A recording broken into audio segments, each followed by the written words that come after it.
सुगन्धि पुष्पाणि यथा कालो भवानि च पुष्पाञ्जलि मया दत्तं ग्रहाणां परमेश्वर मंत्र पुष्पाञ्जलिं समर्पयामि नमः आदो नाम तपोवनादिगमना हत्वा मृगं काञ्चनं वेदेहि हरणं जटायुमरणं सुग्रीव संभाषणं बाले निग्रहणं समुद्रतरणं लंकापुरी दाहनं पश्चात् रावण कुम्भकर्णहननम् एतत् श्रीरामायणं त्वमेव माताश्च पिता त्वमेव बन्धु च सखा त्वमेव विद्या द्रविणं त्वमेव सर्वं मम देव रामचंद्र भगवान की जय पवन सुत हनुमान की जय।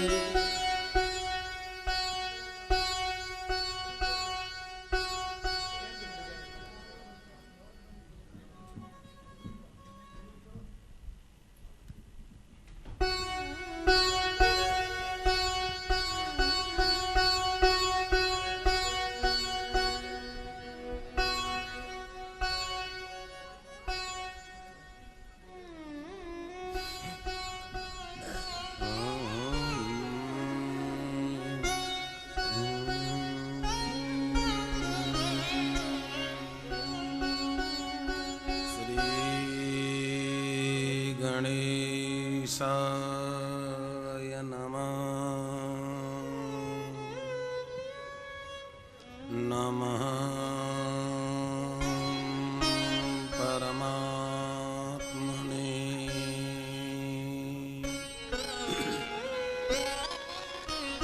श्री पुराण पुरुषोत्तमाय नमः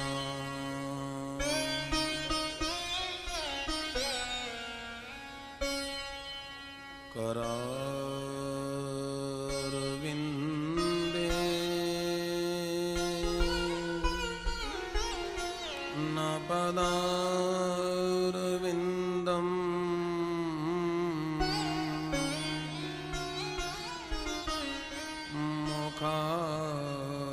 मुखारविन्दे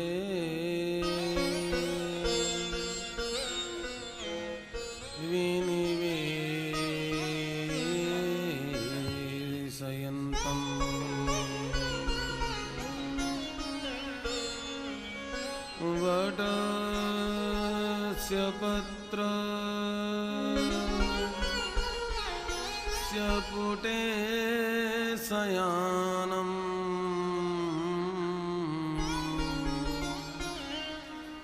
बालं मुकुन्दं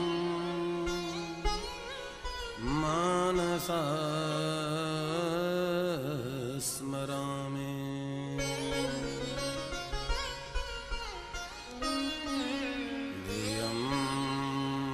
सदा परिभव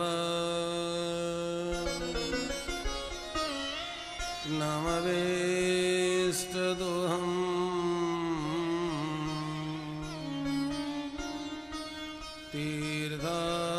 तीर्थास्पदम्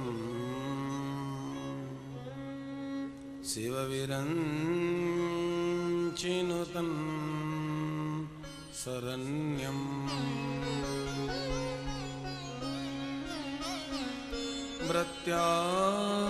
प्रत्यार्तिहं प्रणतपाल भवाब्धिपूतं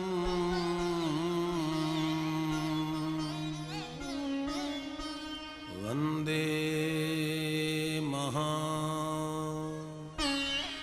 महापुरुषते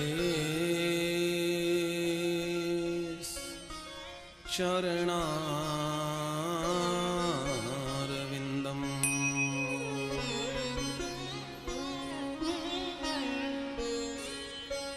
वन्दे महापुरुषते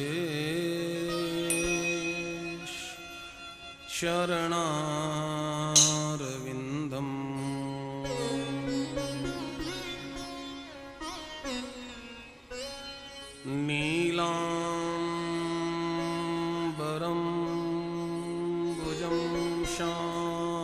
कोमलंगम सीताशमारोह पितवाम भागे पाणोर्महासायक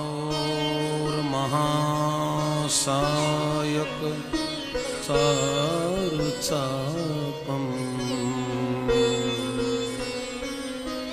नमामि रामं रघुवंशनाथम्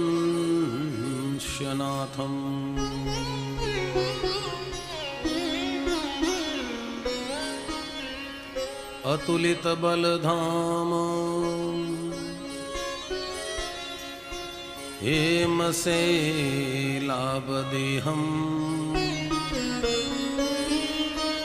धनुजवनकृशाणं ज्ञानिनाम् अग्रगण्या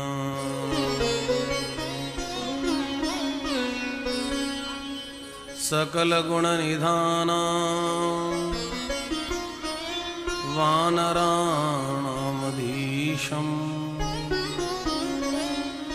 रघुपतिप्रियभक्तं वातजातं नमामि।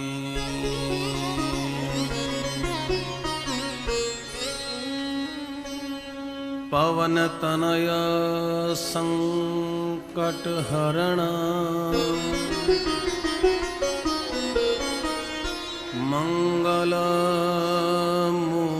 मंगलमूर्तिरूप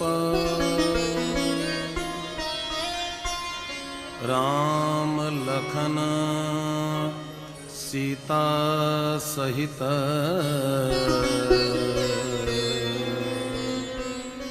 हृदय वशौ सुरभूप हृदय बसहु सुरभूप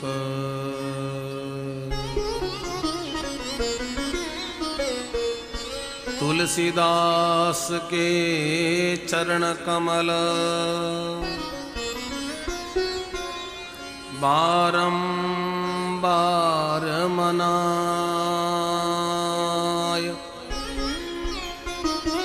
गुण गाऊं सिया राम के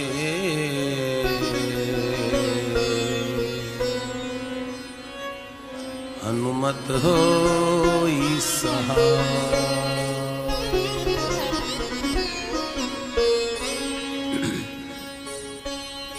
जय मीरा के गिरधर नागर सूरदास के श्याम नरसी के प्रभु सांवरिया तुलसीदास के राम।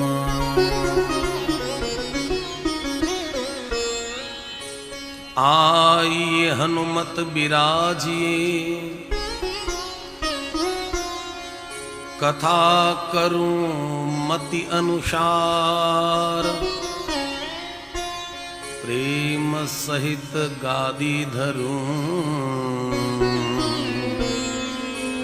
तू बिराजिए पवन कुमार।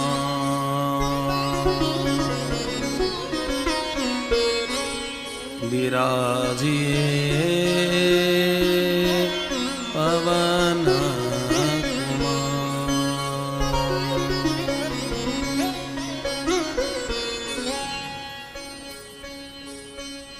गुरुर्ब्रह्मा गुरुर्विष्णु गुरुदेवो महेश्वरा गुरु साक्षात् परम ब्रह्मा तस्मै श्री गुरुवे नमः।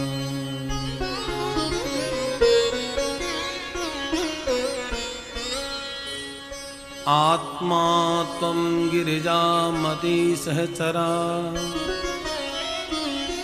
प्राणा शरीरगृहम् पूजाते विषयोगभोगरचना निद्रा समाधिस्थति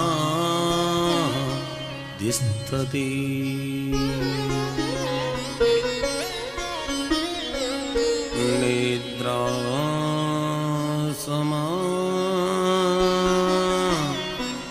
समाधिस्थति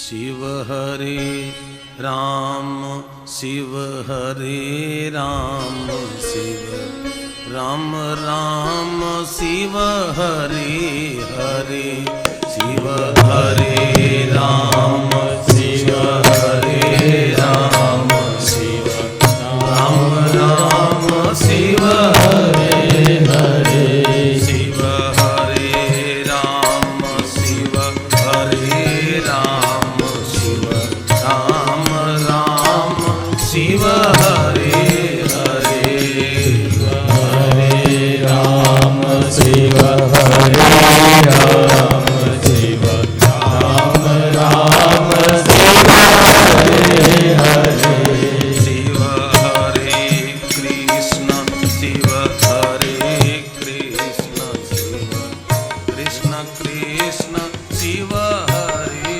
हरे शिव हरे कृष्ण शिव हरे कृष्ण शिव कृष्ण कृष्ण शिव हरे हरे शिव हरे कृष्ण शिव हरे कृष्ण शिव कृष्ण कृष्ण शिव हरे हरे शिव हरे कृष्ण शिव हरे कृष्ण शिव कृष्ण कृष्ण शिव हरे हरे शिव हरे राम शिव हरे राम शिव राम राम शिव हरे हरे शिव हरे राम शिव हरे राम शिव राम राम शिव हरे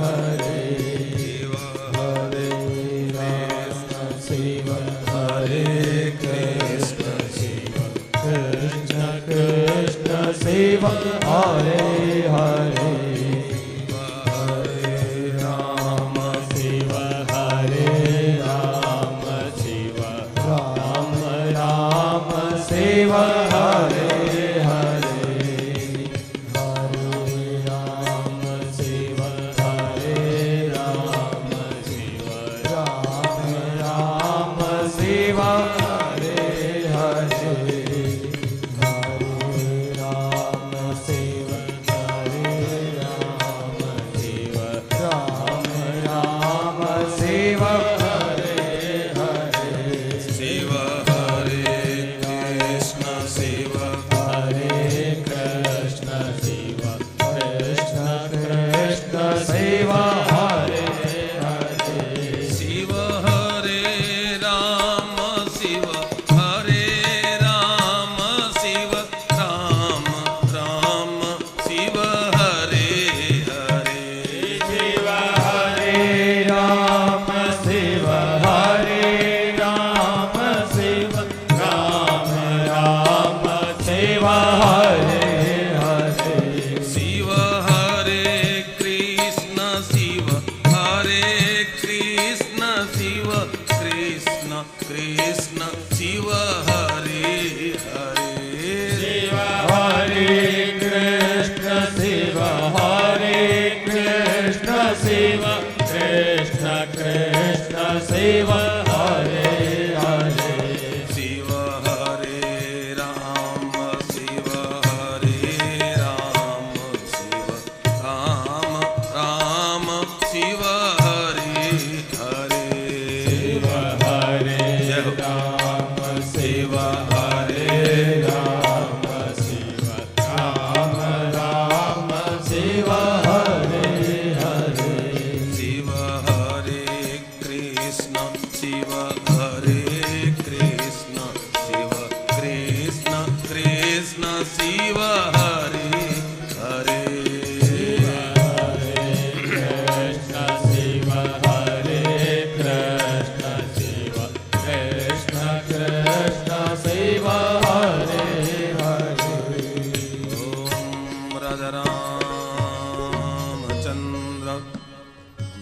भगवान की जय। सियावर रामचंद्र की उमापति महादेव की जय। शब संतन की जय। सत्य सनातन धर्म की जय। आराध्य इष्ट देवता, कुल देवता, ग्राम्य देवता, स्थान देवता, वास्तु देवता, आराध्य पितृेश्वर, माता पिता के पावन से चरणों में वंदन, गुरुदेव को नमन, समस्त तीर्थों को, सागरों को और आप सबके हृदय में विराजमान भगवान सीताराम जी को प्रणाम करते हुए आज के दिव्य सत्र में प्रवेश करने जा रहे हैं। प्रभु की कथा ही सुंदर है।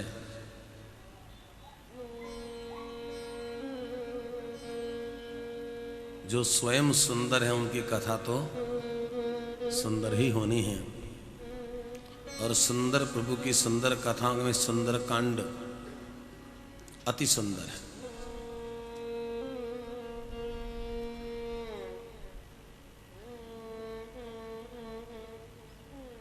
बड़ा सुंदर सोपान है, पंचम सोपान है। अगर हम अपने जीवन में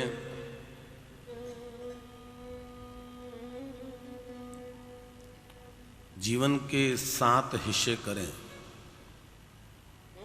तो ये 5वां हिस्सा है।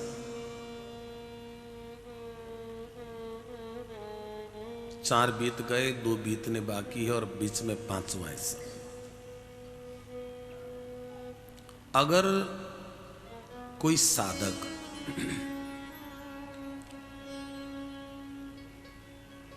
सुंदर कांड को अपने जीवन में दिनचर्या में उतारे, देखो बहुत से लोग नित्य कर्म में तो उतारे हैं, रोज ही सुंदरकांड का पाठ करते हैं। अब तो लोगों में एक होड़ा होड़ सी हो गई, मैं इतनी देर में कर लेता हूं, वो कहते हैं मैं इतनी देर में कर लेता हूं। ये कितनी देर में करने का नहीं, कितना समझ के करने का है।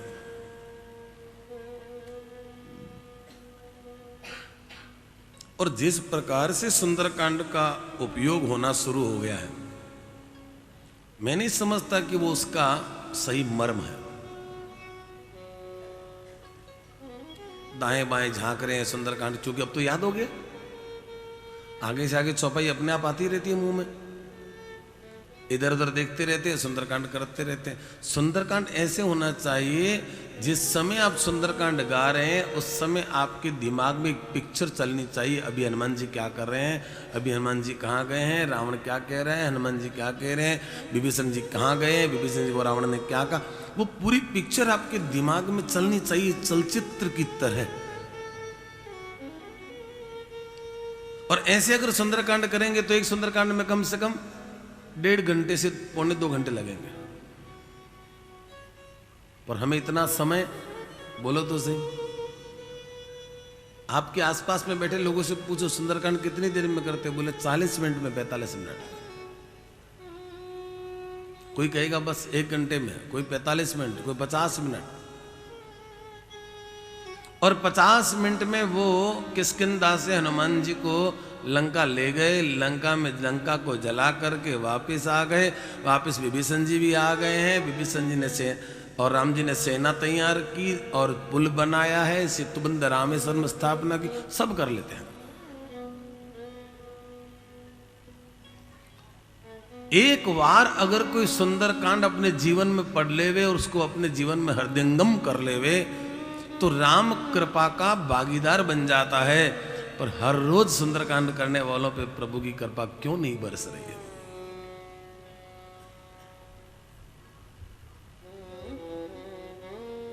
इसको सुनने का मातम है, क्योंकि इसमें राम जी की विशेषताएं हैं, बहुत सुंदर सुंदर बातें हैं, इतनी सुंदर सुंदर बातें कि एक एक चौपाई लगता है हमें जीवन में बहुत सिखा के जाती है। जब हनुमान जी महाराज लंका गए, लंका को जला करके और वहां से जब वापस आए, आते ही बानरों ने अब तक कंद मूल फल नहीं खाए। जब हनुमान जी आए तब हनुमान जी को देखा है, हनुमान जी प्रसन्न हैं, हनुमान जी नीचे उतरे हैं और हनुमान जी ने आते ही सबसे पहले अपनी जो रिपोर्ट थी, प्रोजेक्ट रिपोर्ट, वो किसको दी? बोलो किसको? किसको दी? कैप्टन कौन है? जीते रहो। जो प्रोजेक्ट का इंचार्ज होता है उसी को प्रोजेक्ट रिपोर्ट दी जाती है। अंगद जी को जाके कहा कि महाराज मैं वहां जाके आया हूं और जो जो काम मुझे दिया गया था वो सब मैंने किया है, और जैसे ही अपनी बात शॉर्ट में बताई है। पहली रिपोर्ट हमेशा ब्रीफिंग होती है, मोटा मोटी काम हो गया, अब डिटेल में तो बाद में 2 रिपोर्ट बनेगी, उसके साथ बन जाएगी कि मैं पहले कहां गया, फिर मैंने वहां ये किया, फिर मैंने वो किया, वो बाद में बन जाएगी। और जब सबने देखा कि हनुमान जी खबर लेके आ गए हैं, अब बहुत दिनों से बानर सब, आपको पता है बंदर की विशेषता है, यहां भी देखना कभी, बंदर की सबसे बड़ी विशेषता क्या है? वो थोड़ी थोड़ी देर में कुछ न कुछ खाता रहता है, थोड़ी थोड़ी देर में कुछ खाता रहता है, तो उसको शुगर नहीं होती।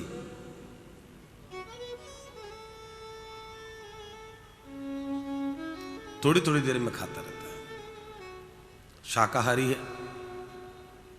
तो बीमार कम होते हैं, जो लोग मांसाहारी है वो बीमार ज्यादा होते हैं। और आजकल हमारे परिवारों में भी बैकडोर एंट्री होने लगी मांसाहार की, केक के माध्यम से, बिस्किट्स के माध्यम से, टॉफीज के माध्यम से। बहुत सी टॉफी ऐसी आती है जिसमें आपको ग्रीन कलर का निशान लगा है, फिर भी उसके अंदर में शमिश है। मैं इसका प्रत्यक्ष उदाहरण देता हूं कि एक बार हम दिल्ली में करोल बाग है ना, करोल बाग के पास में एक गफ्फार मार्केट है, गफ्फार मार्केट दिल्ली में, वहाँ इलेक्ट्रिक चीज़ें भी मिलती है और अच्छी अच्छी आइटम मिलती है। तो हम लोग दिल्ली कथा थी तो वहाँ गफ्फार मार्केट घूमने गए, तो एक जगह टॉफ़ी और बिस्किट की बड़ी दुकान थी। तो आपको पता है हम लोग तो 24 घंटे यही बेस पहनते हैं, यही धोती है, बगलबंदी है, यही तिलक लगा रहता है, तो लोग समझ जाते हैं कि कोई बाबा जी है, महाराज जी।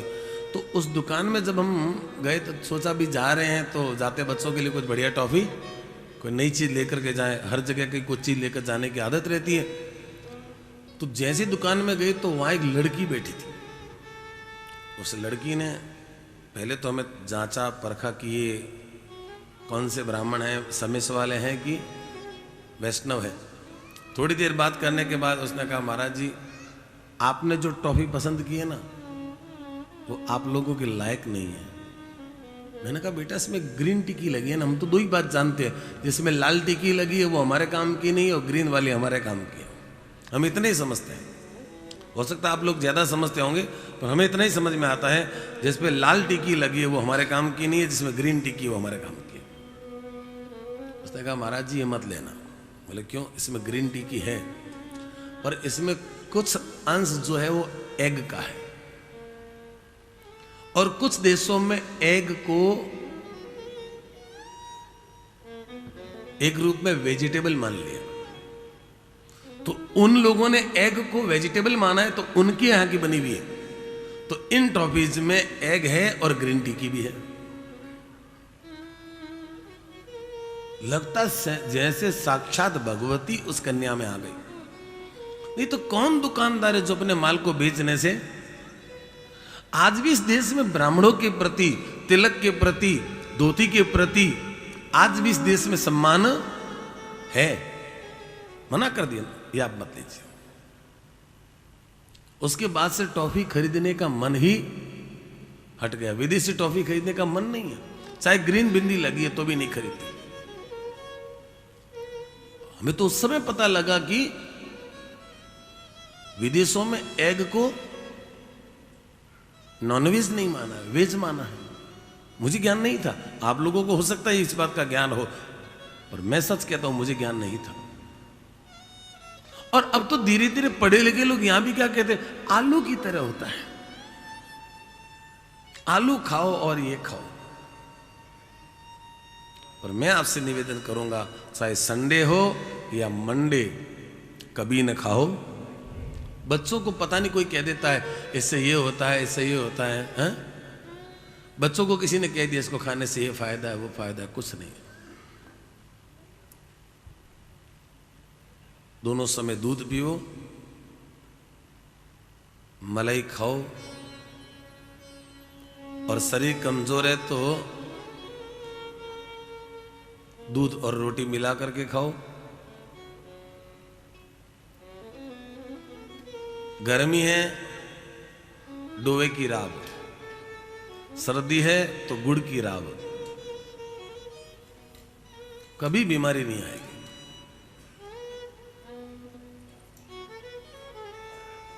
बंदर कुछ न कुछ खाते रहते हैं।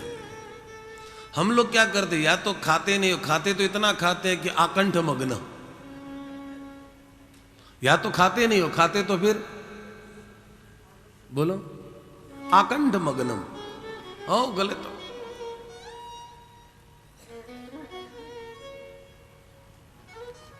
भोजन करना चाहिए, पर उतना करना चाहिए कितना, जितनी भूख हो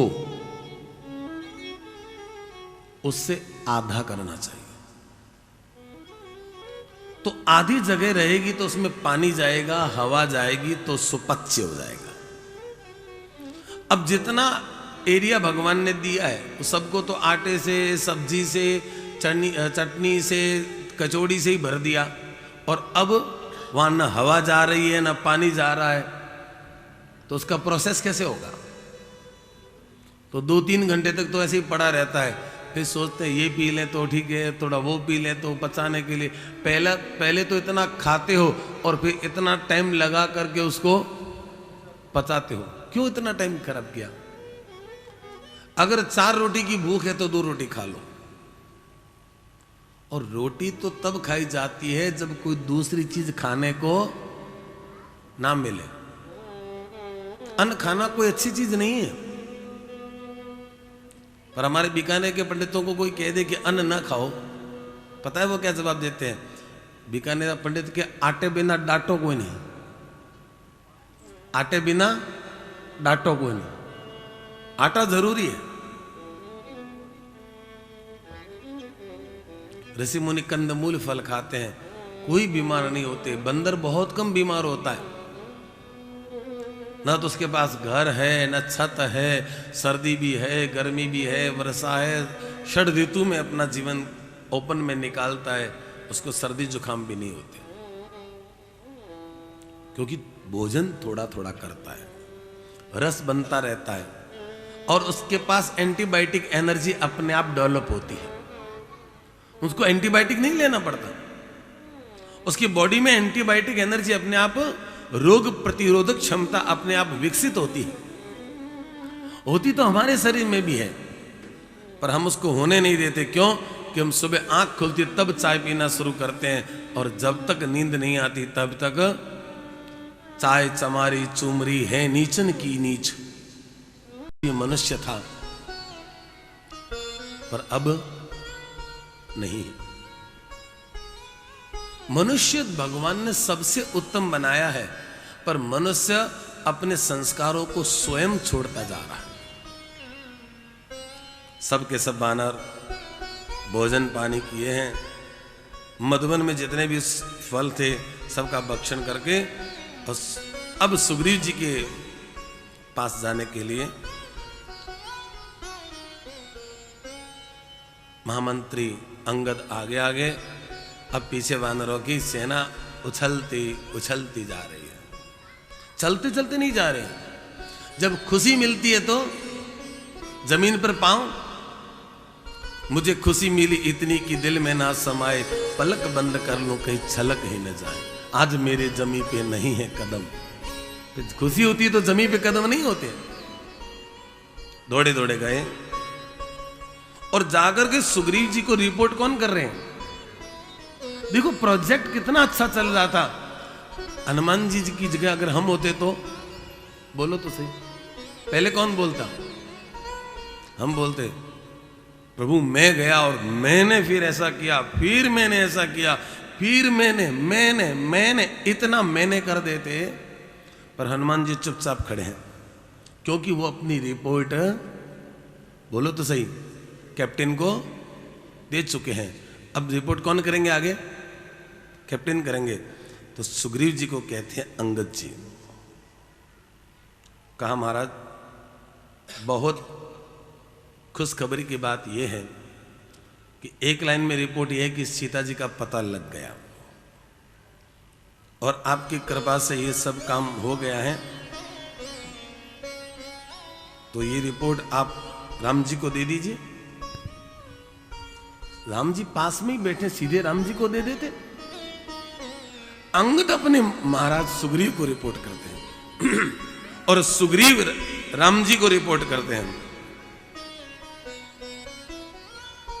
बड़ी सुंदर व्यवस्था सीखने को मिलती है। सब बानरों ने अपनी अपनी बातें बताई और तब जाम्बन जी और अंगद जी कहते हैं, नाथ काज कीनेउ हनुमाना, राखे सकल कपिन के प्राणा, सुनि सुग्रीव बहुरी तेहि मिले हो, कपिन सहित रघुपति पहि चले। और जैसे ही राम जी के पास आए, राम जी ने बानरों को आते देखा। देखो समझ गए राम जी, चलने से पता लग रहा है कि कोई खुशखबरी लेके आ रहे हैं। दोनों भाई एक स्फटिक की शिला पर बैठे हैं। सब बानरों ने प्रणाम किया, सबने पहले प्रणाम किया और सबसे बाद में, बोलो तो सही, हनुमान जी ने। और बार बार मैं आपको जानबूझ के कह रहा हूं कि अगर हनुमान जी की जगह हम होते तो पहले फोटो हम खिंचवाते। जामवंत जी ने कहा, जामवंत कह सुनो रघुराया, जा पर नाथ करहु तुम दाया, ताहि सदा शुभ कुशल निरंतर, सुर नर मुनि प्रसन्नता ऊपर, सोई विजयी विनयी गुण सागर, तासु सुजसु त्रैलोक्य उजागर, प्रभु की कृपा भयउ सब काजू, जन्म हमार सफल भाजू। जामवंत कह सुन रघुराया। जामवंत जी ने कहा रघुनाथ जी से, प्रभु आपको बहुत बढ़िया खबर दे रहा हूं कि जिन पर आप कृपा करते हैं और जिन पे आप प्रसन्न हो जाते हैं, महाराज उन्हीं को ही श्रेय मिलता है, वही विजय होता है। अरे महाराज और तो क्या शोभा करूं, हमारा तो जन्म सफल हो गया प्रभु आपकी कृपा से। राम जी ने पूछा, क्या कहते हो जामवंत जी, कुछ साफ साफ कहो ना।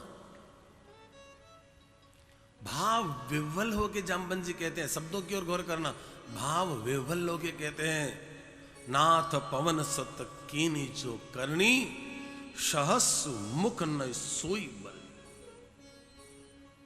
मेरे प्रभु, मेरे इष्ट देव, मेरे आराध्य हनुमान जी ने जो काम किया है, मैं 1000 मुख से भी अगर उसकी प्रशंसा करूं तो भी शायद नहीं कर पाऊंगा। और फिर जो हनुमान जी का सुंदर चरित्र है वो जामवंत जी ने गाकर रघुनाथ जी को सुनाया। बड़े ध्यान से कथा सुनना, कथा को अपने मस्तिष्क में ले जाओ, ये रामचरित मानस में ले जाने का है। सुनो कृपा निधि मन अति भाए, पुण्य हनुमान हर्ष ही लाए। और जैसे ही हनुमान जी की बातों को मेरे रघुनाथ जी ने सुना, रघुनाथ जी इतने प्रसन्न हो गए कि मत पूछो। वे चरित्र सुनकर के कृपा निधि प्रसन्न हुए और उन्होंने हनुमान जी को अपने हृदय से लगाया और कहा, हे तात, कहो सीता किस प्रकार रहती है और किस प्रकार अपने प्राणों की रक्षा करती है। हनुमान जी ने कहा, प्रभु दिन रात सीता जी के पास में 2 बॉडीगार्ड रहते हैं। कौन है बोलो? 2 बॉडीगार्ड हैं जो सीता जी की रक्षा करते हैं दिन रात। जो लोग सुंदरकांड का पाठ रोज करते हैं उनको मालूम है उनका नाम क्या है।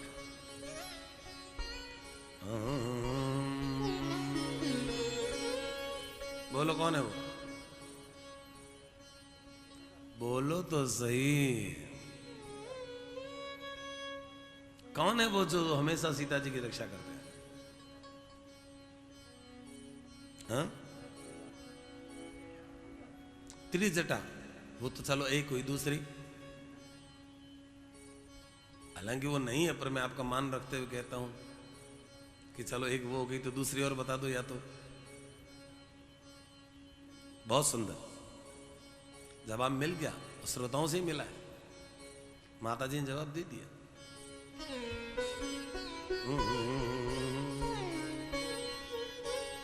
सुंदरकांड को कहता हूं धीरे धीरे पढ़ा करो, धीरे धीरे पढ़ोगे तो अपने आप शब्द निकल करके आएंगे।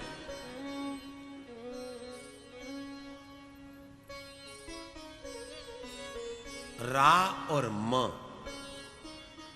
रा और म, ये 2 द्वारपाल है। सीता जी दिन भर राम राम करती है और जो दिन भर राम राम करे तो रा और म, ये 2 द्वारपाल बन करके उनकी रक्षा करते हैं। और एक किवाड़ बंद है, वो कौन सा? आपका ध्यान रूपी किवाड़ बंद है। उन्होंने अपने नेत्रों को आपके श्री चरणों में लगाया है, बस आपका ध्यान ही उसका ताला है। अब बताओ, जो इतनी सिक्योरिटी में हो उसको कोई तकलीफ आएगी? राम जी मुस्कुराए। हनुमान जी ने कहा, जब मैंने मुद्रिका दी तो मैंने कहा आप भी कुछ मुझे प्रूफ दीजिए कि मैं आपसे मिलके जा रहा हूं। तो चूड़ामणि उतार कर दीनी, तो उन्होंने चलत मोही चूड़ामणि दीनी। जाते जाते उन्होंने मुझे क्या दी? चूड़ामणि दी। और महाराज जाते जाते उन्होंने मुझे एक संदेश भी कहलवाया है, आपके लिए है वो, इसलिए आपको कह रहा हूं। उन्होंने कहा कि छोटे भाई सहित प्रभु का मेरा चरण स्पर्श कहना। देखो कितनी मर्यादा है सीता जी में, पहले पति का नाम नहीं लिया, तो छोटे भाई सहित अनुज समेत गहु प्रभु चरणा। और कहना कि आप तो दीन बंधु हैं, आप शरणागतों के दुख को हरने वाले हैं मेरे ठाकुर। मैं मन वचन कर्म से आपको प्रणाम करती हूं। हनुमान, उनसे कह देना मुझसे कौन सा अपराध हो गया था जो आपने मेरा त्याग कर दिया। कई अपराध नाथ हऊ त्यागी। क्योंकि प्रभु किसी को अपने से दूर करते हैं ना, तो इसका मतलब क्या होता है? हमसे कोई न कोई, कई बार कथा में आते हैं और अचानक फोन आ जाता है पीछे से, एक बार मां को भेजो, मुन्ना बीमार है, और मां को भेज दिया, पता लगा मुन्ना ठीक हो गया। इसका मतलब भगवान चाहते थे कि इसको कथा से, कोई न कोई हमसे कथा में अपराध हो गया, या तो कथा में बैठकर कुछ गलत सोच लिया था, कथा में बैठकर कोई चिंतन गलत कर लिया था, तो हनुमान जी की कृपा से राम जी ऐसा कर देते, हनुमान इसको भेजाओ यहां से। मेरी कथा में बैठ करके जो काम और भोग का चिंतन करे वो मुझसे दूर रहेगा। इस कथा में वही लोग आते हैं जो पवित्र मना है, और वही इसको पूरा सुन पाते हैं, नहीं तो बीच में से ही निकलना पड़ जाएगा, कोई न कोई काम हो जाएगा। 9 दिन की टिकट बना के आओगे, 5 दिन में जाना पड़ेगा। हाँ, जो आए 2-3 दिन के लिए, उनके लिए ऐसी बात नहीं है, उनका तो भी दर्शन करने का ही भाव था कि जितना मिल जाए उतना ही एक घड़ी आदि में पुनियाद तुलसी संगत साधु की कटे कोटि अपराध सियावर रामचंद्र की जय। उनके लिए नहीं है जो 9 दिन का टिकट बना के आए और यहां अगर कोई गलती कर दी तो यहां से उनको वापस। और ऐसे कहते कहते सीता जी को अपनी एक कमी याद आई। अवगुण एक मोर में माना। हाँ, एक गलती मुझसे जरूर हुई थी। वो क्या कि आपसे बिछुड़ती मेरे प्राण क्यों नहीं निकल गए? मैंने इन प्राणों से इतना मोह क्यों किया? ये अब तक मेरे प्राण क्यों नहीं चले गए? हे नाथ, अपराध तो मैंने किया। किससे किया? सीता जी ने अपराध कौन सा किया? बोलो। सीता जी ने अपराध किया। कौन सा अपराध किया? कि श्री राम के होते हुए उनकी दृष्टि हिरण पे चली गई। प्रभु के होते हुए, निज स्वरूप के होते हुए एक रूप पे दृष्टि गई। ये मेरी आंखों से किया हुआ मेरा अपराध है।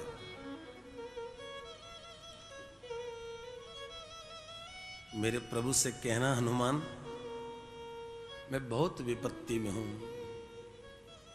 मैं बहुत दुखी हूं, अब मेरे अपराधों को क्षमा करो प्रभु। हे करुणा निधान। उनका एक एक पल एक एक कल्प के समान बीत रहा है।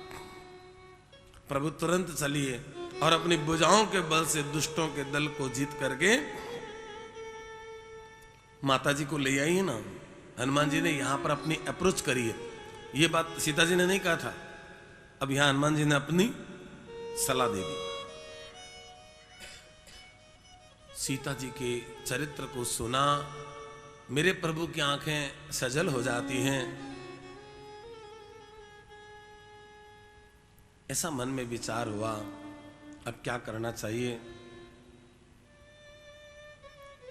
हनुमान जी के सामने जानबूझ के राम जी ने कह दिया, हनुमान ये विपत्ति का समय है।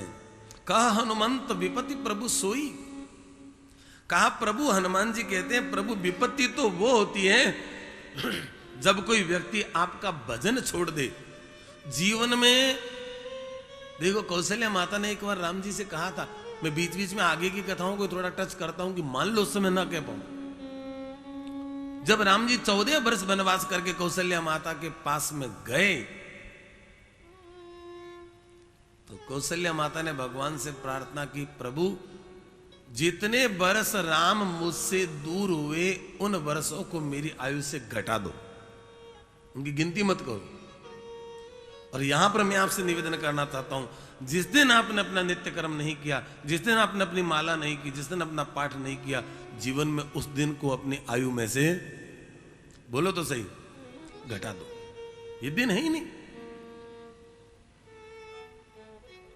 हे प्रभु, राक्षसों की तो बात ही क्या करें। अब आप जल्दी करें, शत्रुओं को जीत करके लाएं। हनुमान जी के उपकारी वचन सुनकर के गदगद हुए रघुनाथ जी। उन्होंने कहा, सुन रघुपति तो ही उरण्य में नाही। हनुमान, तूने आज मुझे ऋणी कर दिया, इतना बड़ा मेरे ऊपर उपकार किया है। ऐसा सुन के हनुमान जी को खुशी होनी चाहिए कि नहीं होनी चाहिए? बोलो। नहीं हुई। प्रभु मैंने किया, मैंने किया, किसने किया? तो हनुमान जी से पूछा राम जी ने, अरे हनुमान, ये इतनी बड़ी लंका को कैसे जलाया और किसने जलाया? हैं? हनुमान जी से पूछा, इतनी बड़ी लंका को किसने जलाया? हनुमान जी ने जवाब क्या किया? किसने जलाया बताऊं? 2 जनों ने जलाया। किस किसने? अरे बोलो तो सही, आपने कथा सुनी कि नहीं सुनी? हैं?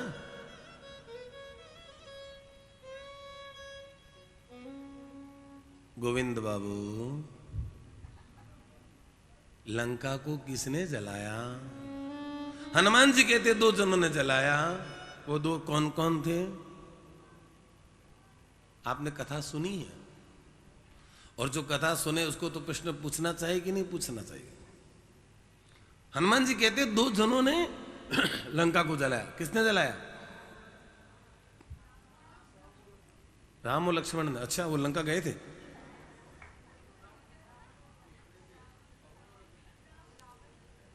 इसलिए कहता हूं बच्चों से टिक के बैठा करो।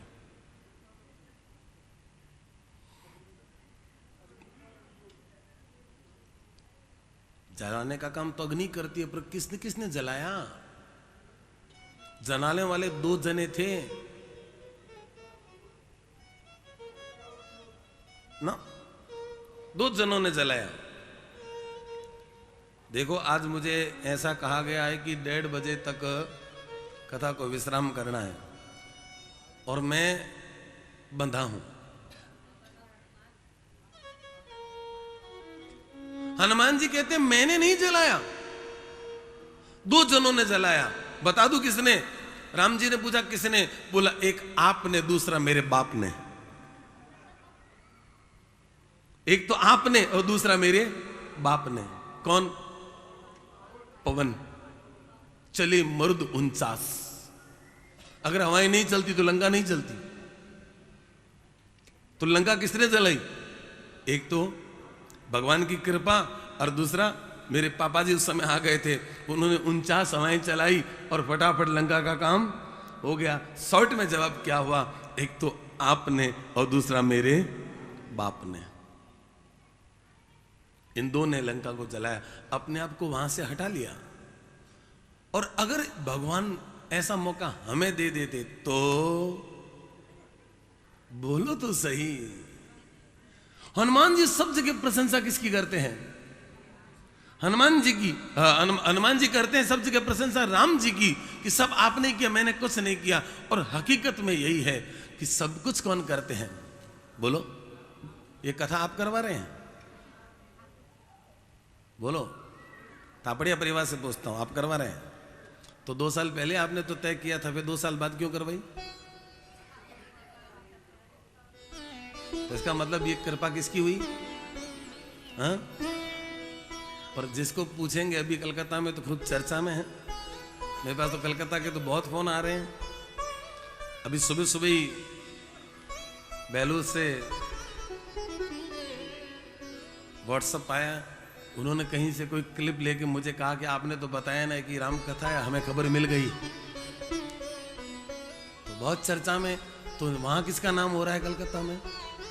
सच बताना, बोलो तो सही। और जबकि करवा कौन रहे हैं, और नाम किसका हो रहा है? कितनी कृपा है आपके ऊपर ठाकुर जी की। बहुत कुछ दिया है आपको ठाकुर जी ने। मैं आप सब लोगों से कहता हूं, रोज सुबह उठ के भगवान को हाथ जोड़ के कहा करो, प्रभु बहुत लोगों के पास खाने को नहीं, कपड़े पहनने को नहीं, पर हम लोगों को भगवान ने, बोलो तो सही,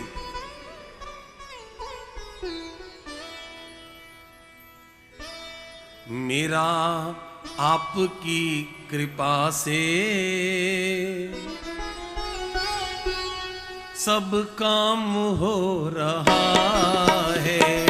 मेरा आपकी कृपा से सब काम हो रहा है। मेरा आपकी कृपा से सब काम हो रहा है। मेरा आपकी कृपा से सब काम हो रहा है। करते हैं मेरे राघव, मेरा नाम हो रहा है। करते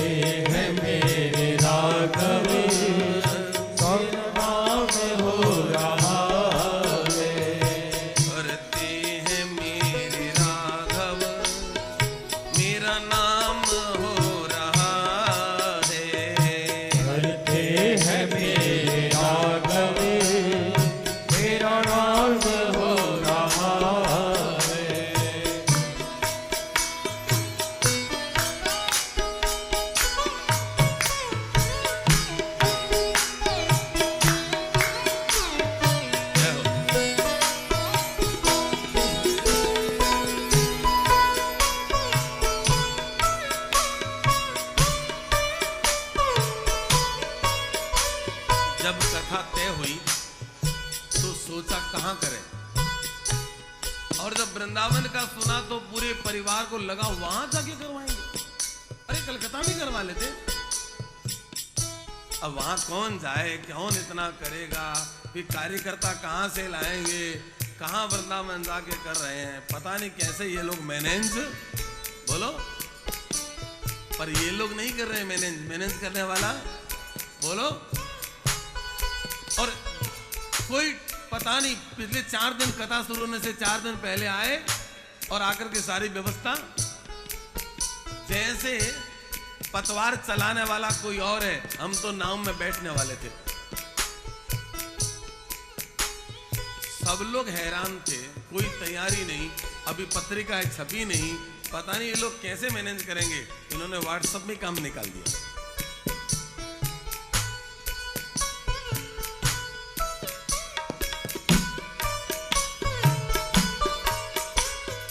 पतवार के बिना ही मेरी नाव चल रही है, पतवार के बिना ही मेरी नाव चल रही है। पतवार के बिना ही मेरी नाव चल रही है, पतवार के बिना ही मेरी नाव चल रही है। हैरान है जमाना मंजिल भी मिल रही है, हैरान है ज़माना मंजिल भी मिल रही है। हैरान है जमाना मंजिल भी मिल रही है। हैरान है ज़माना मंजिल भी मिल रही है। करता नहीं मैं कुछ भी, सब काम हो रहा है। करता नहीं मैं कुछ भी सब काम हो रहा है। करता नहीं मैं कुछ भी, सब काम हो रहा है। करता नहीं मैं कुछ भी सब काम हो रहा है। करते हैं मेरे राघव, मेरा नाम हो रहा है। करते हैं मेरे राघव मेरा नाम हो रहा है। हमें किस चीज की चिंता है जब ठाकुर जी हमारे साथ हैं। धन्य है ये प्रभु कृपा। और हम तो यही कहते हैं, बस ये कृपा हमेशा, बोलो तो सही, ऐसे ही बनाए रखना।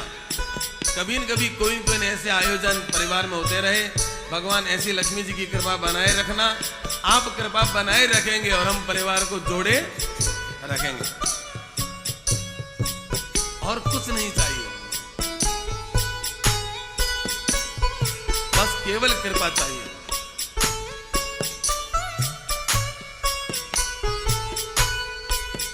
तुम साथ हो जो मेरे, किस चीज की कमी है। तुम साथ हो जो मेरे, किस चीज की कमी है। तुम साथ हो जो मेरे, किस चीज की कमी है। तुम साथ हो जो मेरे, किस चीज की कमी है। किसी और चीज की अब दरकार भी नहीं है। किसी और चीज की अब दरकार भी नहीं है। तुम साथ हो जो मेरे, किस चीज की कमी है। तुम साथ हो जो मेरे, किस चीज की कमी है। किसी और चीज की अब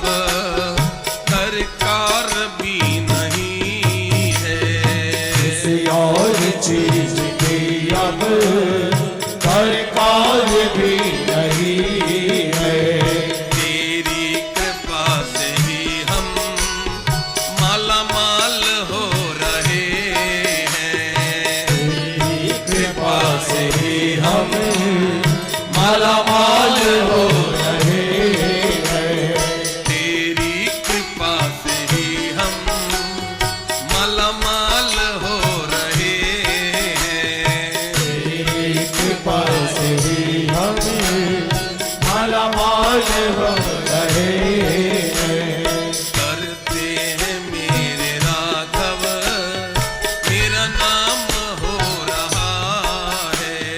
करते हैं मेरे राघव मेरा नाम हो रहा है। याद है वो समय, याद करो वो दिन जब हमारे पास क्या था, न नाम था न पहचान थी, कहां से चलता नाम आया। पुराने लोग जानते थे घासीराम जी कौन है, सोनलाल जी कौन है।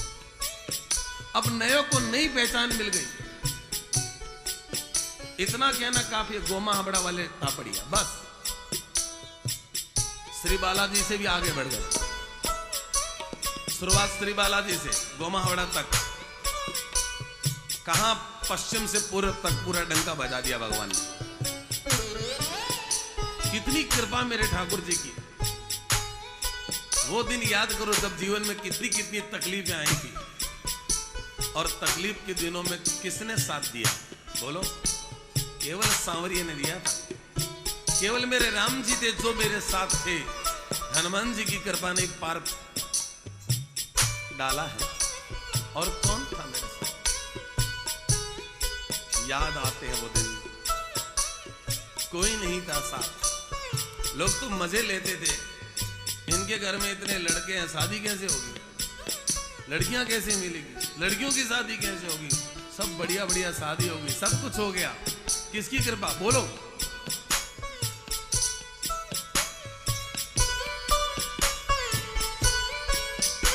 जब जब समय ऐसा आया, कोई ने ऐसा इशारा कर दिया, तूने हर डगर डगर पर मुझको दिया सहारा। तूने हर डगर डगर पर मुझको दिया सहारा। तूने हर डगर डगर पर मुझको दिया सहारा। तूने हर डगर डगर पर मुझको दिया सहारा। मेरी जिंदगी बदल दी तूने करके एक इशारा। मेरी जिंदगी बदल दी तूने करके एक इशारा। मेरी जिंदगी बदल दी तूने करके एक इशारा। मेरी जिंदगी बदल दी तूने करके एक इशारा। एहसान पे तेरा ये एहसान हो रहा है। एहसान पे तेरा ये एहसान हो रहा है। करते हैं मेरे राघव मेरा नाम हो रहा है।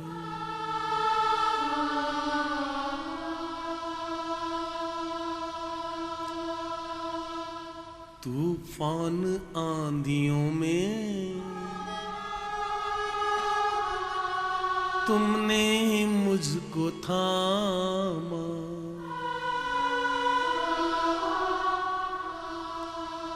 तुम कृष्ण बन के आए जब मैं बना सुदामा। तुम कृष्ण बन के आए जब मैं बना सुदामा। तेरी कृपा से ही हम गुलफाम हो रहे हैं। करते हैं मेरे राघव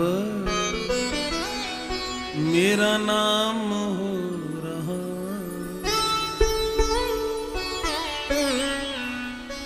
बड़ी कृपा है ठाकुर जी की, इतना कर दिया। और वो कभी कभी हम कथा में कहते हैं कि इतना दिया सरकार ने। सरकार मतलब हाँ, बाकी आपको यूपी की गवर्नमेंट या कोई इंडियन गवर्नमेंट बस समझ लेना। आजकल की सरकारें देना कम लेना ज्यादा जानती है। कि इतना दिया सरकार ने जितनी तो मेरी औकात नहीं, अरे ये तो कर्म है मेरे दाता का, वरना मुझ में तो ऐसी बात नहीं। क्या है हम में जो इतनी कृपा करते हैं कि कभी आपको भागवत सुनाते हैं, कभी आपको पुरी ले जाते हैं, कभी वृंदावन लाते हैं, फिर आपको कहीं ले जाते हैं, कहीं कहीं ना आपको घुमाते रहते हैं। ऐसा आप में क्या है? बोलो तो सही। ये इनकी कृपा का प्रसाद है। और कभी कभी डर लगता है कि प्रभु आप इतनी कृपा कर तो रहे, हम इसके लायक हैं कि भी नहीं है। बहुत कृपा की मेरे दाता ने, मेरे राम जी ने इतनी कृपा की कि तेरी मेहरबानियों का है बोझ इतना कि हम सर उठाने के काबिल। बोलो तो सही। तू इतनी कृपा दिन रात करता है, हम आधे घंटे पूजा पाठ नहीं करते। तू इतनी कृपा दिन रात करता है और हम आधे घंटे बैठ करके आसन पर साधना नहीं कर पाते, और फिर भी तेरा कृपालु भाव देखो सरकार, दिन रात बरसते हो।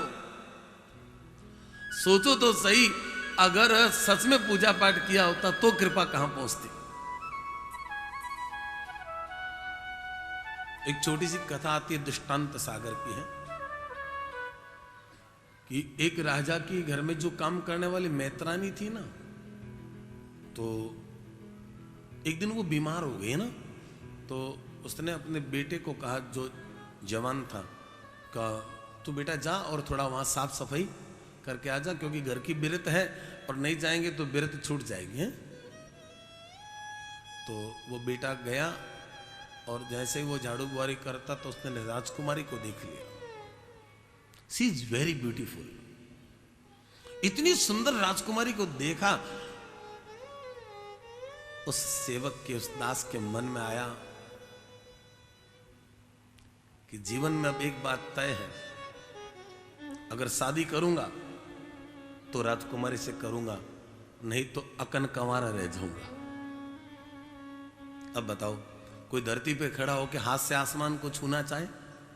हैं? धरती पे खड़ा होके कोई आसमान को छूना चाहे तो संभव है? नहीं था। घर में खाना नहीं खाया। माँ ने कहा बेटा जिम लो। कहा माँ राजकुमारी से शादी करूंगा तब जिमूंगा, और जब ये उठेंगे तब कथा शुरू करूंगा। पड़ोसी को जगाओ सोफे पे, हाँ, जब ये उठेंगे तो कथा शुरू करूंगा। जाग रहे हैं। एक और किसी ने पूछा महाराज कथा में नींद क्यों आती है? तो मैंने जवाब दिया, नींद कब आती है व्यक्ति को? तकलीफ होती है तो नींद आती है, बोलो। दर्द होता है तो नींद आती है, चिंता होती है तो नींद आती है। नींद कब आती है? जब व्यक्ति निश्चिंत होता है, या कथा में आने से सारे दुख दर्द व्यक्ति के मिट जाते हैं, तो उसको नींद आ जाती है। ये कथा का पहला चमत्कार है। रात को तो सोते तो गोली लेके सोते, या बिना गोली की नींद आ जाती है। कथा में चमत्कार है कि नहीं है?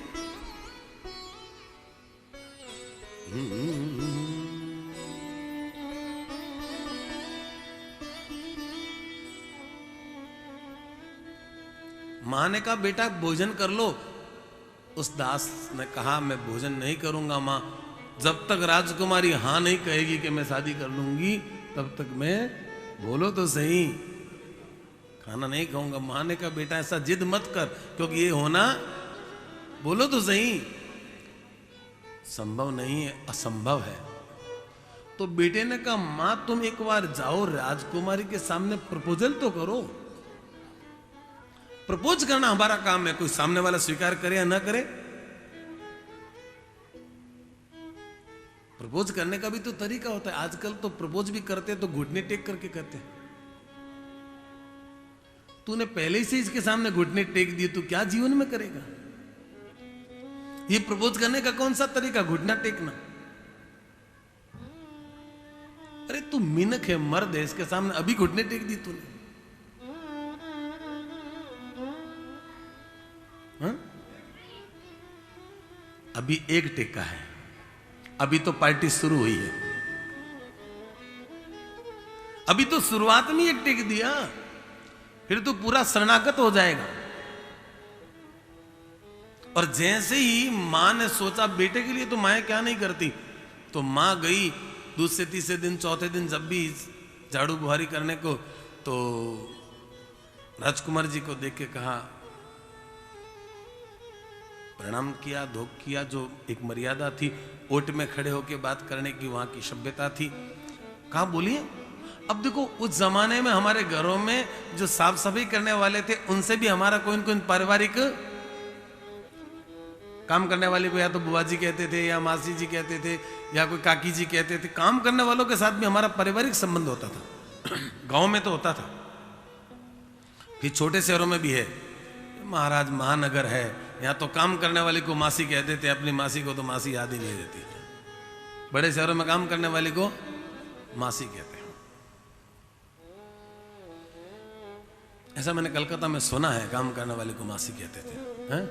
मैं रॉन्ग और राइट? ओके। और जब राजकुमारी ने कहा बोलो क्या कहना चाहते हो, बोले राजकुमारी जी मेरा बेटा एक दिन सफाई करने को आया था। बोले हाँ आया था, अच्छी सफाई की उसने, यहाँ पे काम अच्छा करता है आपका लड़का। वो 5 दिनों से जिद करके बैठा है, हालांकि उसका जिद सही नहीं है, मैं उसके विरोध में हूं, पर वो खाना नहीं खा रहा है, कहीं कुछ हो गया, मेरा एक ही लड़का है। राजकुमारी ने कहा बोलो बात क्या है। कहा कहते हुए मुंह छोटा लगता है, और छोटे मुंह इतनी बड़ी बात कहूंगी तो हंसी का पात्र बन जाऊंगी, पर पुत्र के लिए मां को कुछ भी करना पड़ता है, मैं कह दूं आपको। मां ने हाँ, राजकुमारी ने कहा बोलो क्या कहते हो। बोलो काकी। कहा मेरा लड़का आपको देखा है, तब से उसके मन में एक ही बात बची है। बोले क्या? कि मैं राजकुमारी के साथ शादी करूंगा। राजकुमारी ने कहा अच्छा पढ़ता है वो? कहा 4 क्लास पढ़ा है। 4 क्लास पढ़ा है, और तो पढ़ा नहीं। ठीक है, उसको शादी करने का मेरे से मन है। बोले मन है, उसको भेज दो। राजकुमारी ने कहा भेज दो। मां ने जैसे जाके कहा तुम जाओ, वो फटाफट गया, नहाया, नए कपड़े पहनता है, इतर फुलैल लगाता है, खूब बढ़िया हेयर स्टाइल बनाया, हीरो बन गया। और हीरो बन करके गया सीधा राजकुमारी के पास। राजकुमारी ने कहा बोलो मुझसे शादी करोगे? हाँ। पक्का करोगे? बोले हाँ। तुम मुझे प्यार करते हो? बोले हाँ। ठीक है, मैं तुम्हारे प्रेम की परीक्षा करूंगी कि तुम्हारा जो आकर्षण मेरे प्रति है वो सच्चा है कि कच्चा है। आप जो भी परीक्षा लो मैं दे दूंगा। आग में कूद जाऊंगा, कुएं में कूद जाऊंगा, छत से गिर जाऊंगा, आप परीक्षा ले लो, मैं पास हो जाऊंगा। प्यार का जुनून ही ऐसा होता है। राजकुमारी ने कहा एक काम करो। बोले क्या? जैसे जैसे मैं बताती हूं ऐसे आपको करना पड़ेगा। अगर ऐसा आप कर पाए तो मैं आपके साथ शादी कर लूंगी, और अगर आप नहीं कर पाए तो मैं आपके साथ में विवाह।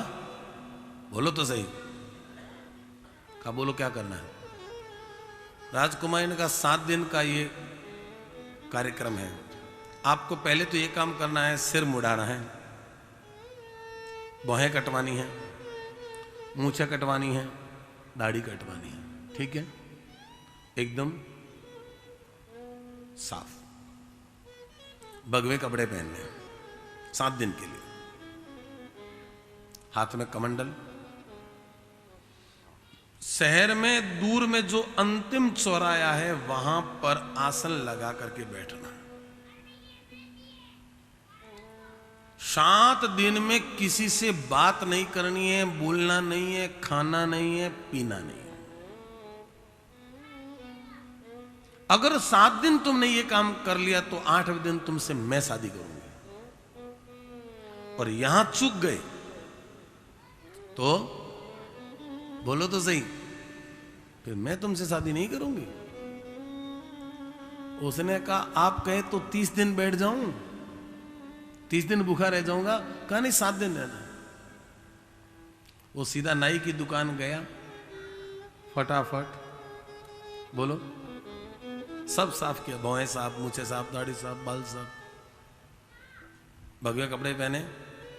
1.5 घंटे में तो जाके चौराहे पे बैठ गया। लगन ऐसी होती है, जाके महाराज जी की तरफ से जब बैठ गया सीधी, उसने कहा था कमर सीधी रखना। कमर सीधी रखने वाले को कभी कमर की बीमारी नहीं होती। लोग कथा में भी बैठते तो कमर को ऐसे करके बैठते, कमर ऐसे होनी चाहिए। फिर कहते हैं L4 खराब है, L5 खराब है, तो इतना मोड़ के क्यों रखा है इसको? इसकी आदत पड़ गई नीचे होने की। हमेशा सीधी कमर रखो।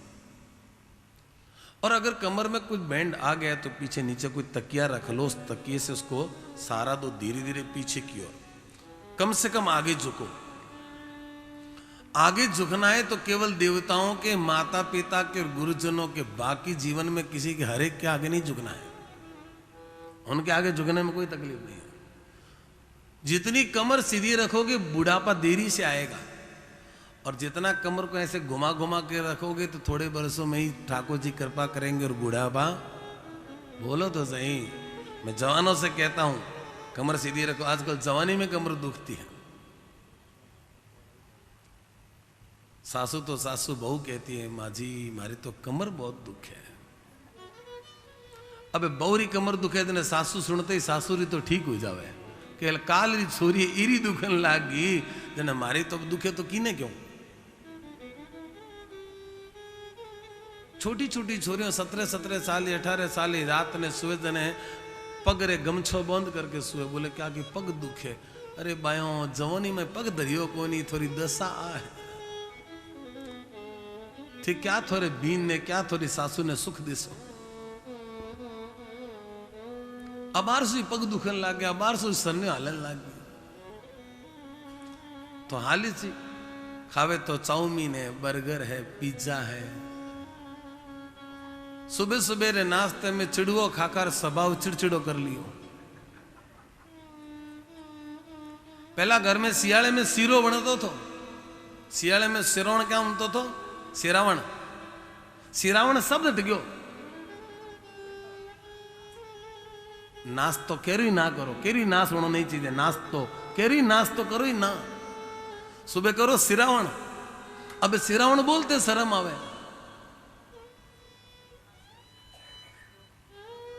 ब्रेक और फास्ट, अब हमारे समझ में आओगे ब्रेक करना है कि फास्ट करना है।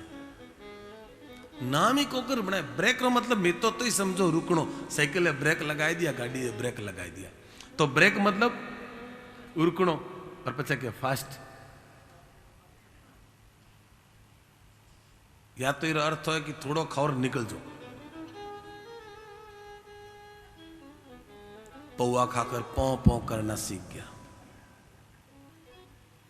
इसु बढ़िया वे सुबह सुबह आटे रो सीरो बनायो और 1 कटोरी आटे रो सीरो और ऊपर 1 पापड़ आधो खायो। गरम गरम थोड़ी देर बाद कम चीनी दो या मिश्री दो, दूध पियो,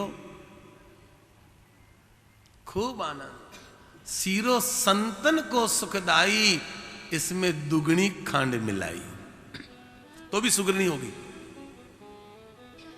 सीरे से सुगर नहीं होती है। और जो सुबह सुबह खावे सीरो फिर वो हो जावे हीरो, और जगह नहीं खावे सीरो पसे बे जीरो ही जीरो है। बच्चों ने क्यों सियाड़े में रोज सीरो खाया करो, और सुबह सुबह 1 कटोरी भर के, भावे तो ही खाओ, नहीं भावे तो ही खाओ, खाएड़ो गुणी करसी। और ये तो बढ़िया पदार्थ है, दोत वाला भी खा सके, बिना दोत वाला भी खा सके। सीरो संतन को सुखदाई, जिसमें दुगनी खंड मिलाई। और हमारे बीकानेर में तो सीरे पर भी कोई 10-20 गीत बनी उड़ा है। ओहो सीरो दाल दो। तो खाने पीने का मजा का राजस्थान में है, पूरे राजस्थान में जो खाने का मजो ऋतु ऋतु रा भोजन। क्या सियाले में घाट बनावता, क्या सियाले में बाजरे की रोटी खारियो, ए आनंद सियाले में और उनाले में उनाले का आनंद। खाने पीने तो मजो मारा राजस्थान में लोग खूब ले ले। और बेटे लोगों ने घनी चिंता ही काहे नहीं कि रुपया थोड़ा है कि घना है। रात ने नींद सोरी बेगा बेगा उठे और आप कौम धंधा कर, व्यापार कर, संजय ने भाइयों साथे परिवार साथे मोहल्ले रे लोगों साथे घंटा 2 घंटा बैठ और क्या करे, अथई करे और नेशनल और इंटरनेशनल चर्चा करे।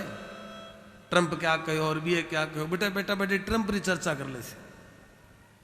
और घंटे 2 घंटे में जगी भोजन करिए, वो पचायो, पानी पियो, पान सुपारी और जर्दो खायो। बेटे लोग जर्दो घना खावे और बेटे लोगों ने जर्दे रो मना कर दो। सरकार भी जर्दे पर बैन कभी को लगा सके नहीं। गुटखा पर तो लगा दी राजस्थान सरकार, पर जर्दे पर को लगा सके नहीं, क्योंकि जर्दा जोरू से भी अच्छा है। जर्दा जोरू माने जर्दा जोरू से भी अच्छा है जो हर वक्त निभाता साथ है। लोग कहीं पीरे जाए भी, कहीं ब्याह में जाए भी छोड़ जाए, पर आ जर्दे री भूंगली कट्ठे ही छोड़ जावे, कहीं नहीं 24 घंटा साथे रहे।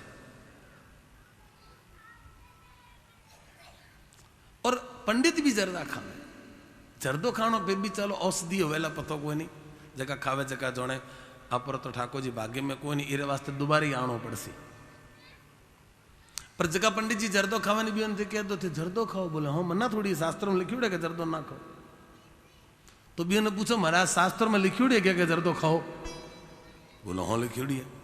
एक पंडित जी ने कहनी पूछो महाराज थे जर्दा खाओ, इस जर्दे रो कटे शास्त्रों में उल्लेख है, बोले है। तो बताओ कटे श्लोक है। तो पंडित जी श्लोक सुनाए, जर्दे रो भी श्लोक है।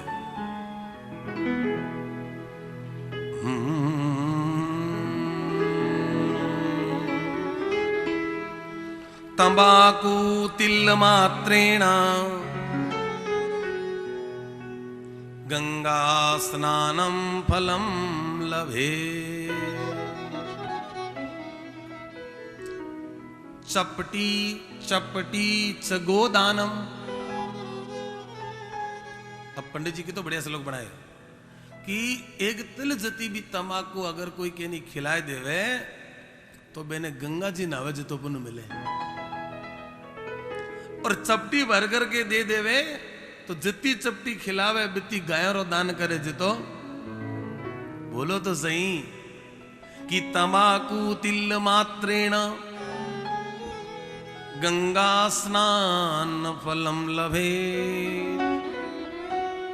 चपटी चपटी चगो दानम। तो बोले महाराज खने वेज को सिगलो देवे जने के तो पुण्य मिले, बोले पड़ी के पाप नाशनी। कहनी पूछो महाराज ओ किसे पुराण दो श्लोक है, ब्रह्म पुराण रो है, ब्रह्म वैवर्त रो है, पद्म पुराण रो है, नरसिंह रो है, मत्स्य रो है, कुर्म रो है, वारा रो है, किसे पुराण दो श्लोक है। अब महाराज जी फंस गया, क्योंकि वो कोई पुराण दो श्लोक तो महाराज जी री IQ बहुत बढ़िया थी। महाराज जी सोचे इन्हें कैसा सिगले पुराना नाम ध्यान है, तो महाराज जी रो नाम तो मनाड़ महाराज। तो बोले ओ मनाड़ पुराण दो श्लोक है। तो ये बावले सोचियो ओ कोई पुराण सी अपो तब पढ़ीड़ा कोई नहीं, अपने ज्ञान कोई नहीं, वो भी चुप। जबकि जर्दो कोई इतनी बढ़िया चीज कोई नहीं जिसकी प्रशंसा की जाए, नहीं खाना चीज। पर महाराज अब जिके ने जिकी चीज रो बोलो तो सही व्यसन है वो छूटे। कि नहीं लोभ रो व्यसन है, कि नहीं काम रो व्यसन है, कि नहीं मोह रो व्यसन है, कि नहीं प्रसिद्धि रो व्यसन है, कि नहीं अखबार में फोटो छपाने रो व्यसन है। अभी एक व्यसन है कहनी आप नाम करने भी व्यसन है, व्यसन है। तो अटीने वो युवक जाई करके बैठ के उकटे चौरस्ते पर एकदम कमर सीधी कर ली, कमर सीधी से बात शुरू करी, पाची कमर सीधी पर लायो। क्या ना सोचा कि महाराज कमर सीधी करता करता कठे गया पर चाहे कठे जो पाची कथा ठिकाने ही आसी। तो युवक कथा ने पासी ठिकाने ला रहे हूं, वो युवक कमर सीधी करके बैठो। एक दिन निकल गयो कि तो आंख टमकाई कहानी, आंख खोली कहानी। अब चौरस्ते सो जगह जगह लोग जावे, बे देखे महाराज जी सुबह गया तो नहीं, बैठा संजय तक बैठा है। अब भवारा कट गया, मूछो कट गई, बाल कट गया तो पहचानने में तो अब मुंह डीड़े माथे रो पीसड़ी दवाई तो कहीं ठा पड़े क्या है, समझ में आई? दवाई पीसड़ी हो तो कहीं ठा पड़े में क्या है? अगर टैबलेट पत्तो हो तो पत्तो तो लग जाए क्या अमुक दवाई है। अब मुंह डीड़े माथे रो और पीसड़ी दवाई एक शरीर सही है, कहीं धोड़ा कैसे है काला कैसे तो ऊग सीध नहीं ठा पड़सी। अब नन्नू के संजय आवे जावे जगह है कि देखे महाराज जी कोई योगी है, नन्नू के समाधि लगाई, संजय लगाई, पर कहीं की लोगों की आदत है बे जल्दी से विश्वास करे को लुक लुक कर देखियो, 3-3 घंटा महाराज जी ने देखे, पर महाराज जी तो आंख खोली का नहीं। तो जंगल में आग फैले, जो बात फैलेगी कोई जोगी आया जिसका समाधि लगाए है। बात फैलते फैलते फैलते लोगों रा आवणो जावणो। अब लोग आवे, धोग लगावे, कोई नायल चढ़ावे, कोई अगरबत्ती करे भी रे।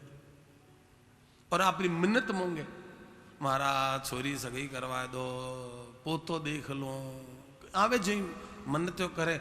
और एक दो मन्नत तो दूसरे दिन ही पूरी होगी। बात तो फैल गई, अब चमत्कार होगी, चर्चा चालू होगी। दूसरे दिन गयो, तीसरे दिन तो मन को मावे नहीं थी बीड़गी पर भी तो आंख खोली ज कहानी, राजकुमारी चाहिए अपन तो आंख खोली कहानी, कमर ने झुकाई कहानी, सीधे सीधे रहो। तीसरो दिन क्यों मिनख मावो को लोग बेरी गेट्स बना लैंड बना रहे, एक एक जन आओ, एक एक जन आओ, एक एक जन आओ, मंदिर बने जो बन गयो।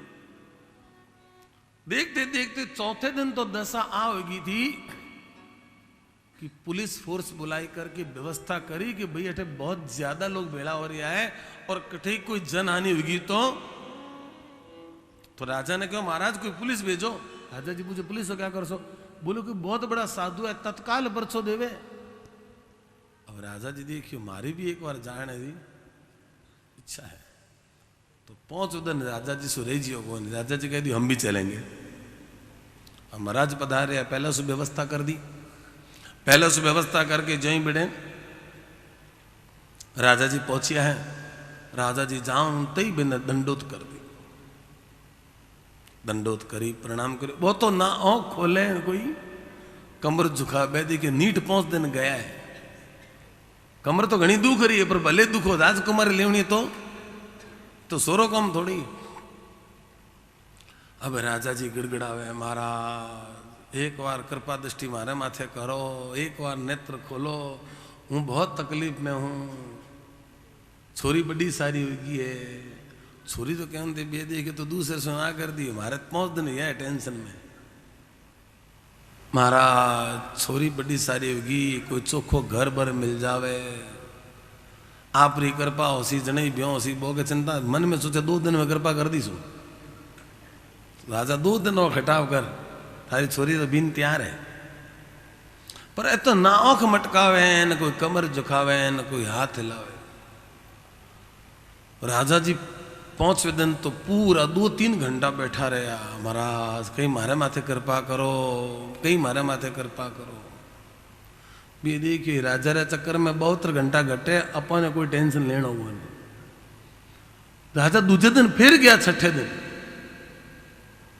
और जाए करके सबने कह दिया आज खाली मारे दर्शन है, एक दूसरे दर्शन को नहीं। बोले ठीक है। दोनों के सो सिंजा तक बैठिया, बैठते बैठते बैठते राजा जी खूब मनवार करी, पर महाराज जी तो आंख खोलेन कोई बात कर। अब 7वां दिन के दिन थो तो राजकुमारी गुप्त रूप सुबह रखने गई जार के देख, आज अगर हमारा पिताजी कहवे नहीं कि कहीं महाराज कृपा करो, कोई आदेश करो, तो कह दिया कि थोड़ी बेटी रा ब्याह हमारे साथे कर दो, और तू कह दिए और हूँ था साथे ब्याह कर लीस, तो जने मारो भी को लागे नहीं कि मैं था साथे ब्याह करिया हूँ, तो पितारी आज्ञा पालन करियो और थारी इच्छा भी पूरी जैसी रहती समाधि करी, कौन में कह रहेगी। ठीक। अब 7वें दिन पड़ोसी देश रे राजा ने पतो लाग्यो योर इतना बड़ा संत पधारी है, तो बियो राजा ने कहो महाराज मोरे ही थोड़ो दर्शन करवाए दो। तो राजा जी आओ नहीं, अब राजा स्वयं बड़ा राजा था, महाराजा था, अब बे भी आ गया। अब 2 देश रा राजा राणियों पटराणियों राजकुमार राजकुमारियों सगला आ गया। एक विशेष पूजन रो आयोजन करियो। बोले महाराज जी तो खोले को नहीं, आप पुष्पार्चना करो महाराज जी री। अब पुष्प भी अर्चना करे, अच्युताय नमः, केशवाय नमः, माधवाय नमः, आनंदाय नमः, अनंताय नमः, ज्योतिष स्वरूपाय नमः, पूजन चल रहे तो वो मन मन में सोचे 2-3 घंटा रो काम और है, अबे 2-3 घंटा रो काम है। उतनी पूजा हुई, सब कुछ होने बाद में राजकुमारी भी साथ आई थी, और जय महाराज जी आंखें खोली, 7 दिन पूरा होते सामने 2 देश तरह राजा राजकुमारी खड़ी है, और भी राजकुमारी और राजकुमार खड़ा है। राजा का महाराज 7 दिन आप तपस्या करी हमारे देश में, कहीं हुक्म करो थोड़ी क्या सेवा करो। राजकुमार इशारा करे, कह दे मारो। वो हाथ जोड़े राजा ने कहा राजन मने थे सु कहीं सेवा लेनी का नहीं, बस मैंने आज्ञा करो और हमारी अयोध्या जाने की व्यवस्था कर दो। पर राजकुमारी क्यों बावड़ो 7 दिन तक तो ये खड़ो रहे, अबे जानते कि अयोध्या कर दो। राजकुमारी इशारा करी, मारो क्या क्या नहीं ना।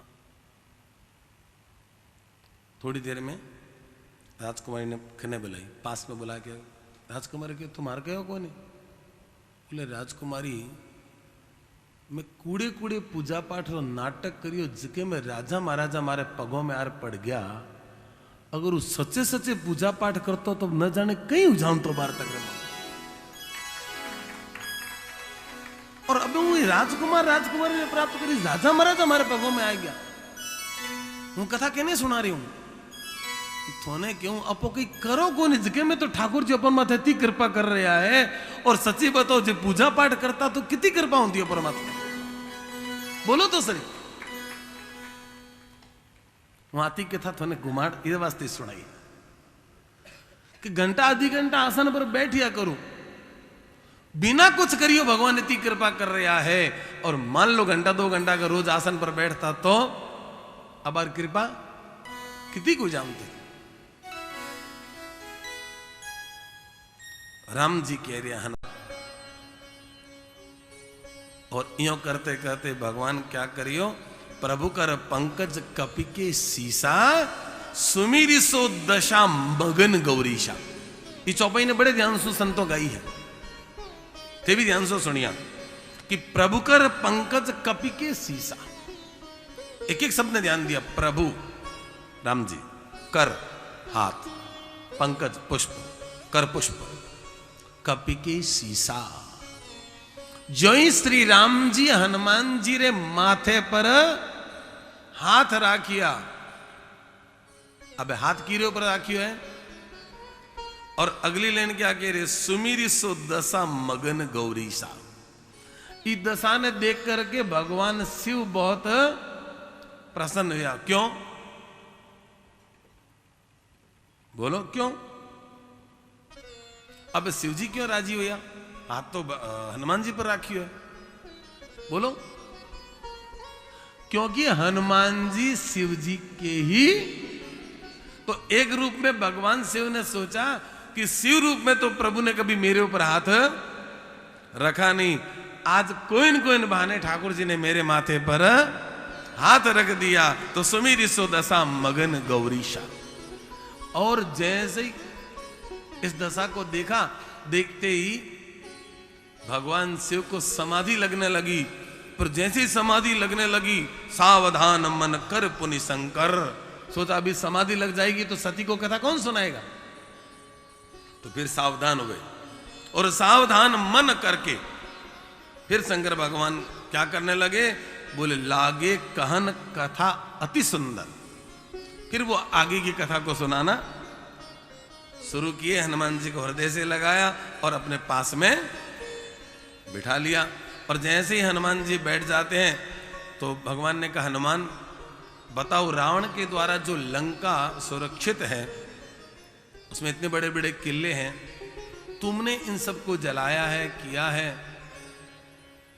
कहा, प्रभु सो सब तब प्रताप रघुराई, नाथन कछु मोरी प्रभुताई। अरे महाराज, आप जिन पे कृपा कर देते हैं ना, तो लूला लंगड़ा व्यक्ति भी पहाड़ पर चढ़ जाता है, और आप जिस पे कृपा कर देते तो अंधा व्यक्ति बहुत दूर तक बिना सहारे चल सकता है। पंगुर लंगयते गिरिम यत कृपात महम वंदे परमानंद माधवम। हनुमान जी को कितनी बार भगवान ने घुमा घुमा के पूछा, पर कभी भी मैं शब्द नहीं निकला। सुनी प्रभु परम सरल कपि बानी, एवं मस्तु तब कहे भवानी। हे भवानी, मैंने हनुमान को कितनी बार कहा, पर हनुमान के मन में कोई प्रकार का। राम जी कहते हैं हनुमान कितना सरल है, देखो तो सही। उधर शंकर भगवान कहते हैं भवानी, राम जी एवं मस्तु कहते हैं ऐसा ही हो। राम हनुमान, तेरे मन में ऐसा भाव हमेशा बना रहे। अब देखो राम जी का स्वभाव कैसा है। मैं बहुत आनंद से कथा सुना रहा हूं आपको, भाग नहीं रहा हूं, नहीं तो इतना धीरे से कथा करने में तो राम कथा में समय कहां मिलता है। भागने का काम करेंगे युद्ध में, उसमें ज्यादा टाइम नहीं लगाएंगे। उसमें 6 दिन में युद्ध चला था राम और रावण का, और हम 1-1.5 घंटे में उसको कवर कर लेंगे। मार्केट में ज्यादा टाइम नहीं लगाएंगे, प्रभु कृपा में टाइम लगाएंगे।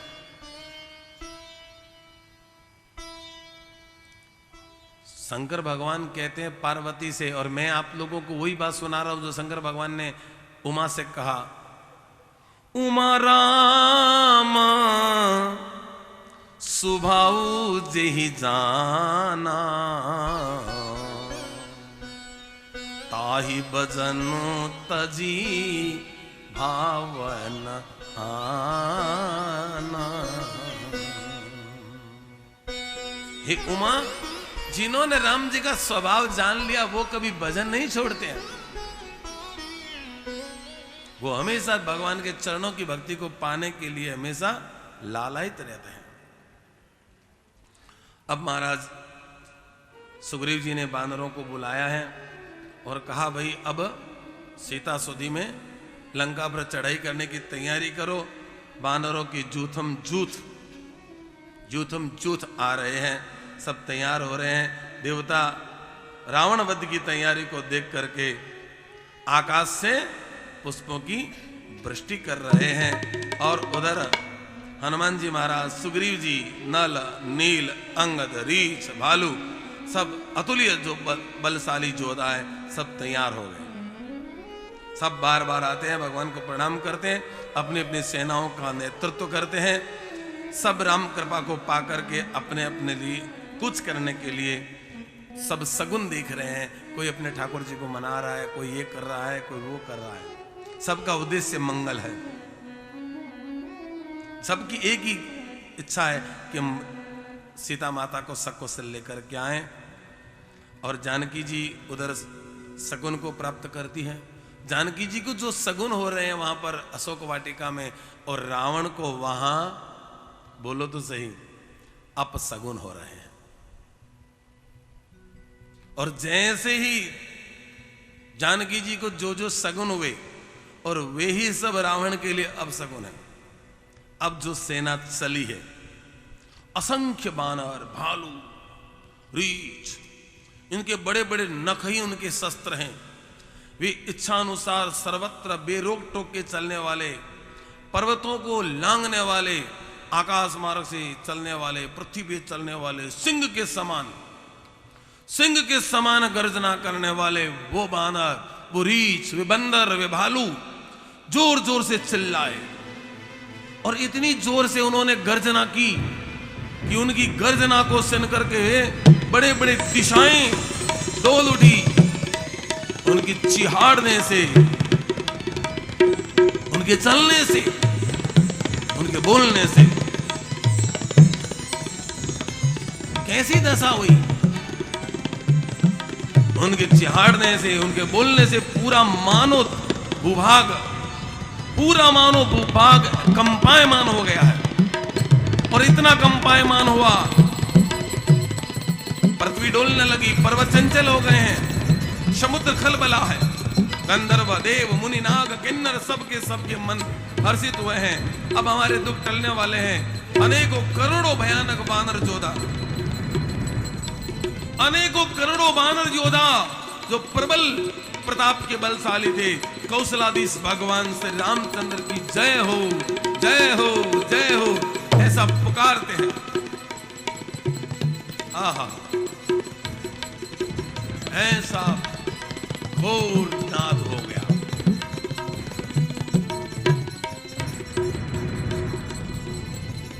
और ऐसे घोर नाद में भगवान के जितने भी दल नायक थे,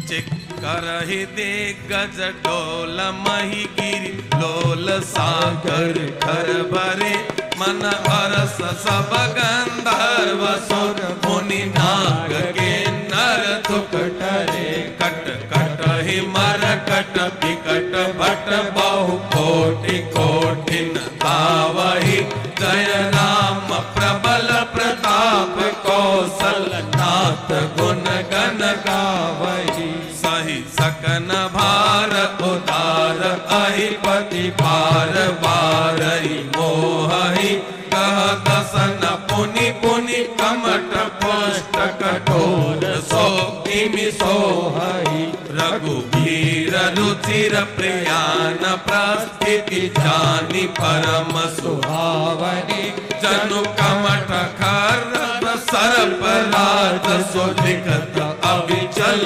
पावनी। ऐसे उदार शेषनाग जी जिनके माथे पर पृथ्वी डोल रही है, पर वे विचलित नहीं हुए, वे प्रसन्न हुए। यात्रा प्रारंभ हुई, जोर से जयकारा लगाया, जय श्री राम, जय श्री राम, जय श्री राम, जय श्री राम, जय श्री राम, जय श्री राम। राम जी ने कहा जयकारा मेरा न करो तो हर हर महादेव, हर हर महादेव, हर हर महादेव, हर हर महादेव, हर हर महादेव, हर हर महादेव। अब ये आवाज तो बंदरों की, भालुओं की, रीछों की तो ऐसी होती है। बंदर रीछ भालू बोलेंगे तो ऐसे ही बोलेंगे ना, और महादेव। उनका ऐसा भयानक वो जय जयकार भी करते तो लगता है जैसे कोई भालू बोल रहा है, जैसे कोई बंदर बोल रहा है। लगना ही चाहिए।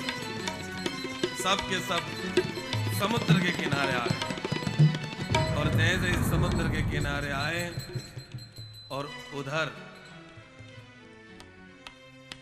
महाराज लंका की भी थोड़ी चर्चा करें कि जब से हनुमान जी लंका को जला कर के आए हैं, राक्षस सब भयभीत है।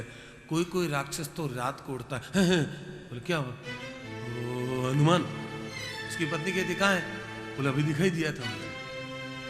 सोचो, जब से हनुमान जी गए आपको तो बस बीमारी लगी, जब देखो हनुमान। वहां सब लोगों की दशा है। हम ये भी बता दें, रावण को भी डर लगता है, पर उसकी अकड़ इतनी ज्यादा है कि कहता नहीं कि मुझे डर लगता है। एक दिन तो रावण को भी यही हुआ। बोले क्या हुआ? कि रावण जब सो रहा था और उसकी अर्धांगिनी उसके पास थी, वामांगी। वामांगी क्यों कहा? वामांगी क्यों कहा? हमारे शास्त्रों में पत्नी के बैठने का भी नियम है। पत्नी को पति के किधर बैठना चाहिए? मांगलिक पूजा पाठ हो तो पत्नी को पति के दाहिनी ओर बैठना चाहिए। अभिषेक में बाईं ओर बैठना चाहिए। सोते समय किधर सोना चाहिए?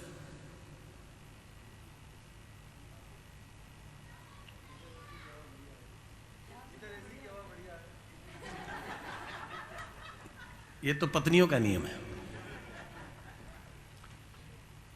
जैसे शास्त्र कहते हैं स्त्री को पति के वाम भाग में लेफ्ट साइड में सोना चाहिए, पर कई बार दिक्कत क्या होती है, लेफ्ट में हवा नहीं आती,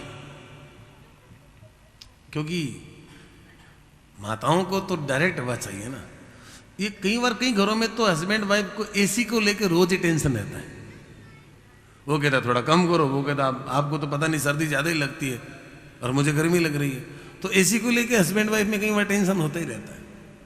फिर आखिर जेंट्स को कंप्रोमाइज करना पड़ता है। आप ऐसा करो, चादर ओढ़ लो, आप चादर तान लो, तो बेचारा जेंट्स चादर तान के सो जाता है।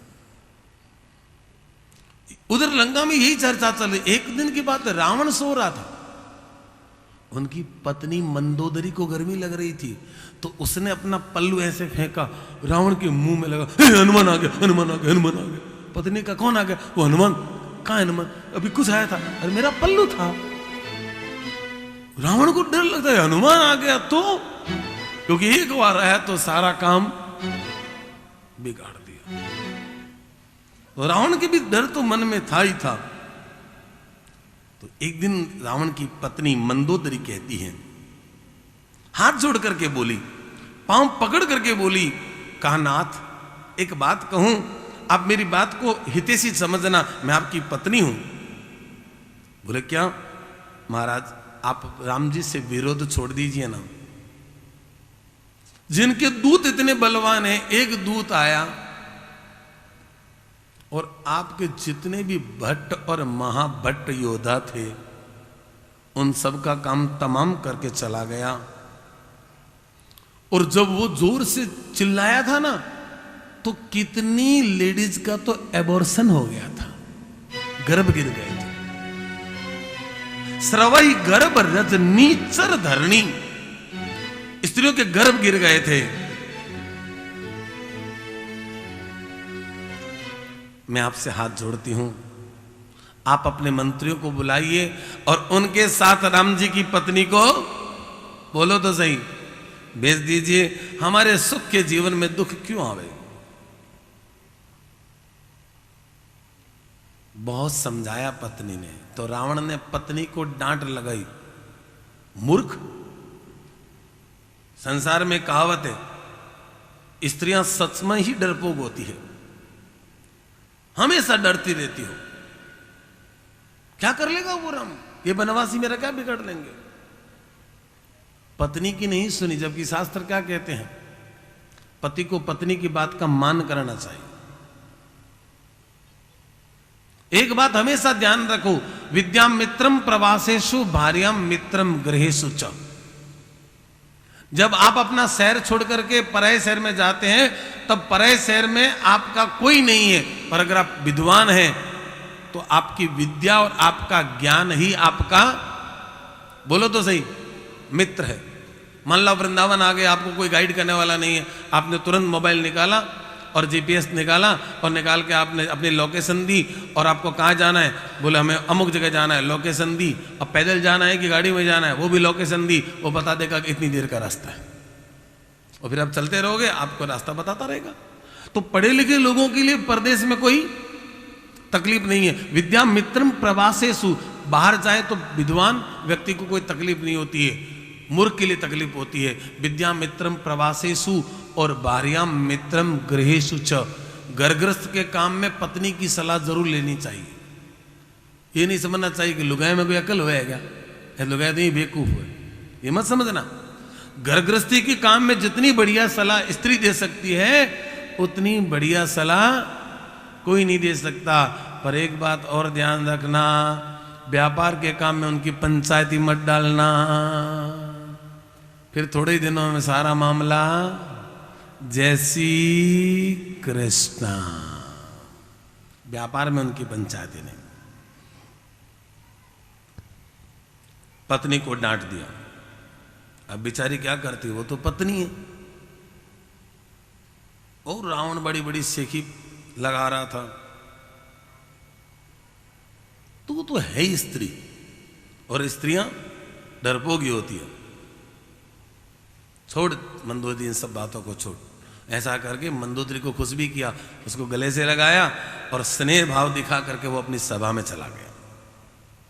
मंदोदरी को चिंता हुई, स्वामी मेरी बात नहीं मान रहे हैं, और जो ही सभा में जाकर के बैठे हैं तो खबर मिली कि महाराज राम जी की जो सेना है वो समुद्र के किनारे आ गई है।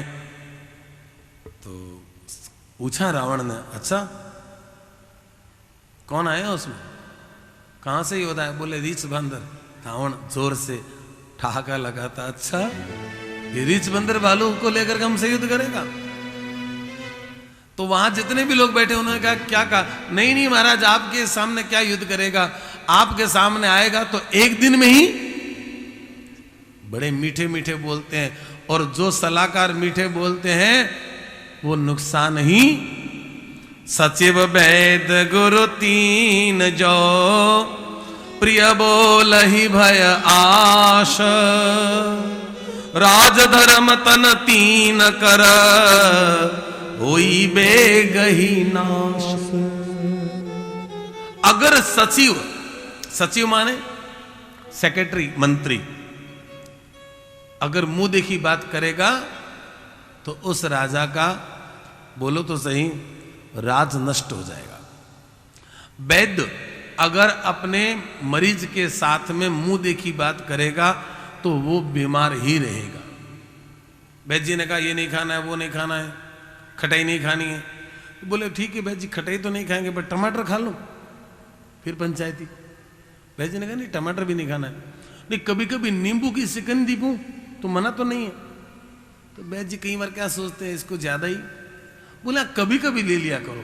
और ऐसा कहने वाला वैद्य अपने मरीज के शरीर को ही, और नहीं तो पुराने वैद्य तो आज भी हमने देखे, बार बार उनको पूछे खटाई जरूरी है, वो कहते दवाई ला, ये दवाई मुझे दे दे तो खटाई खा।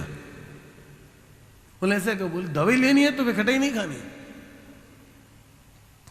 जो मीठी मीठी बात करने वाले डॉक्टर और वैद्य हैं वो अपने मरीज को कभी ठीक नहीं कर पाएंगे। और गुरु वो है जो अपने शिष्य को कड़वी बात भी कह दे। पर यहां तो सब मुंह देखी बात करने वाले रावण की, तो सब लोग ऐसे ही ऐसे मिल गए। जैसे ही रावण बैठा अपनी सभा में, और सभा में सब लोग रावण की प्रशंसा ही करते हैं, महाराज आपके बराबर कौन हो सकता है, आप तो बहुत बलवान है, 14 भुवन में आपकी कीर्ति है। इतनी प्रशंसा रावण की सुनी। अब महाराज हकीकत बात क्या है कि काम क्रोध मद लोभ सब नाथ नरक के पंथ, जो सब परिहरि रघुवीर ही, बजहु बजई जेहि संत। महाराज ये काम, ये क्रोध, ये मद, ये लोभ, ये सब नरक के पंथ है।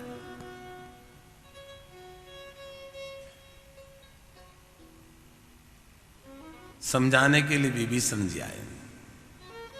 विभीषण जी ने समझाया, बड़े भैया आप कृपा करके राम जी से बैर का त्याग कर दो। पर महाराज जिनको समझ नहीं है उनको कोई क्या समझाए।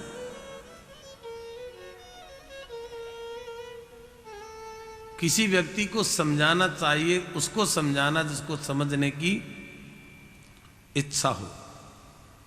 बार बार विभीषण जी अनेका अनेक तर्क दिए, प्रभु महिमा का गान किया, परंतु महाराज हठी व्यक्ति को कितना ही समझाओ, वो अपने जिद पर, बोलो तो सही, वो कहता है बस मैं करता हूं वही, वो कभी कहेगा ही नहीं कि कोई दूसरा भी कभी सही होता है। शास्त्रों में लिखा है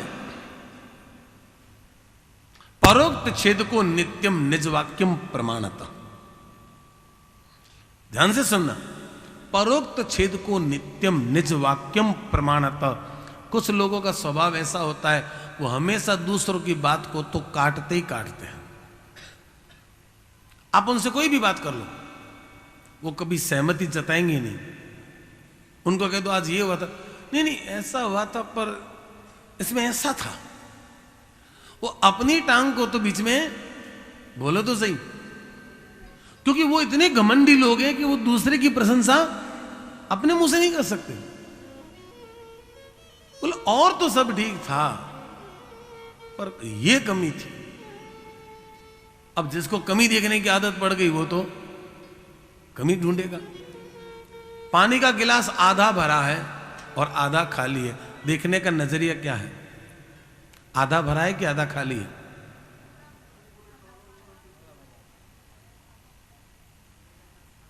देखने का नजरिया क्या है?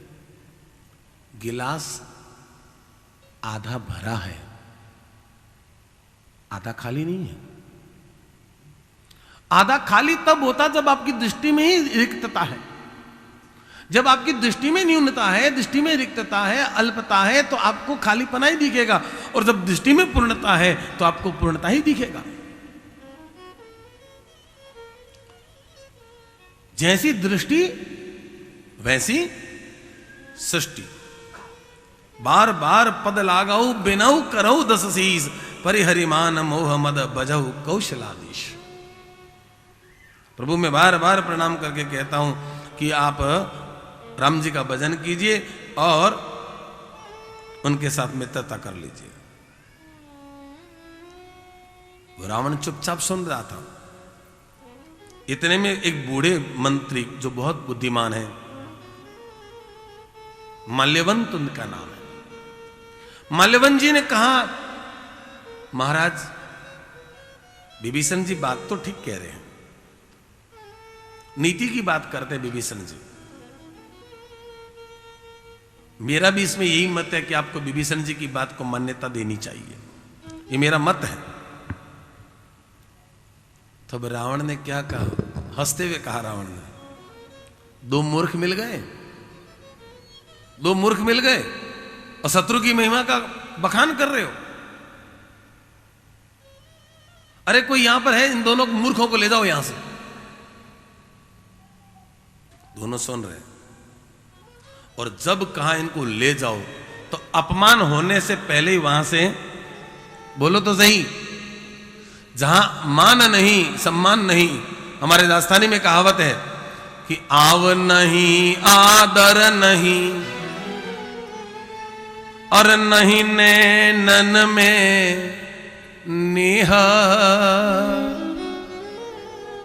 तुलसी वहां न जाइए चाहे कंचन बरसे मेह।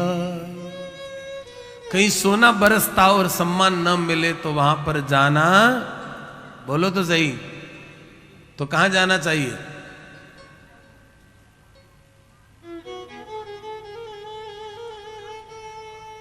आव घणो आदर घणो और नैनन घणो है नेह,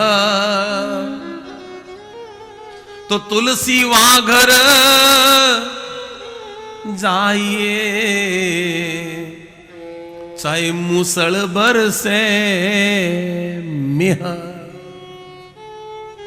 जहां हमारे जाने से लोग खुश होते हैं तो मूसलाधार बारिश में भी वहां जाना चाहिए। और जहां जाने से लोग हमें देख करके खुश नहीं होते हैं, वहां सोने की गिन्नी मिले तो भी बोलो तो सही नहीं जाना चाहिए। माल्यवंत जी जो नाना लगते हैं रावण के, वहां से विदा हो गए। अब ये अपमान करके निकालेगा, उससे पहले निकल जाना चाहिए। विभीषण जी हाथ जोड़ करके फिर कहते हैं, विभीषण जी नहीं निकले। उन्होंने सोचा भाई है, भाई का तो भाई को ध्यान रखना चाहिए। एक भाई अगर कुमार्ग में चले तो दूसरे भाई को उसको समझाना चाहिए। सुमति कुमति सब के ओर रही,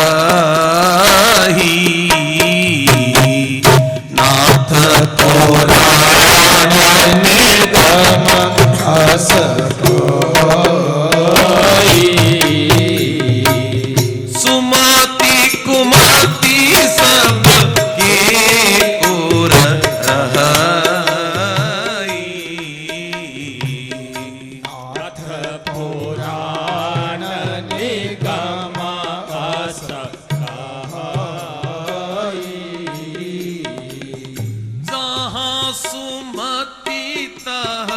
संपत्ति नाना। जहाँ कुमति तहाँ विपत्ति निदाना। जहाँ सुमति तहाँ संपत्ति नाना।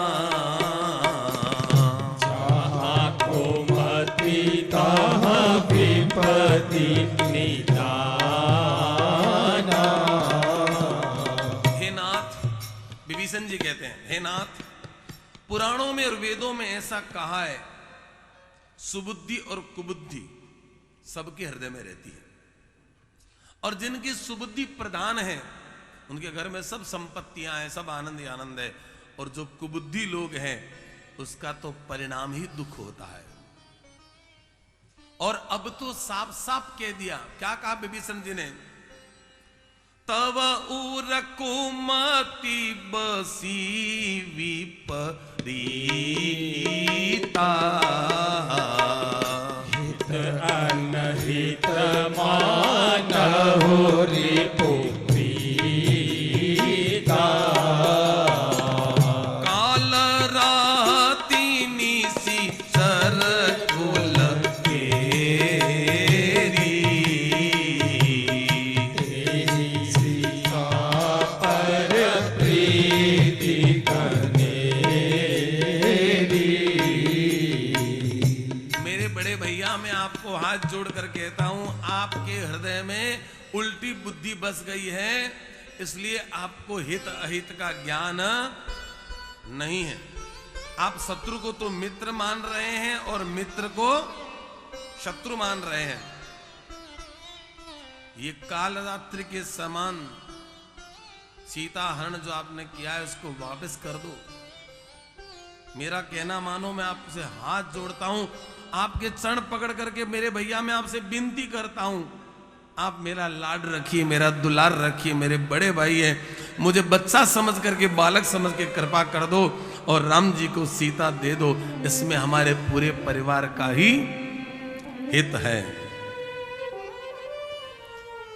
विभीषण जी ने कहा, पंडितों का यही कहना है और नीति भी यही कहती है। जब नीति और पंडितों की बात कही तो रावण ने बड़ा क्रोध किया, अरे दुष्ट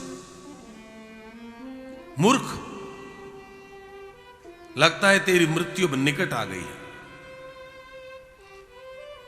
तू जीता है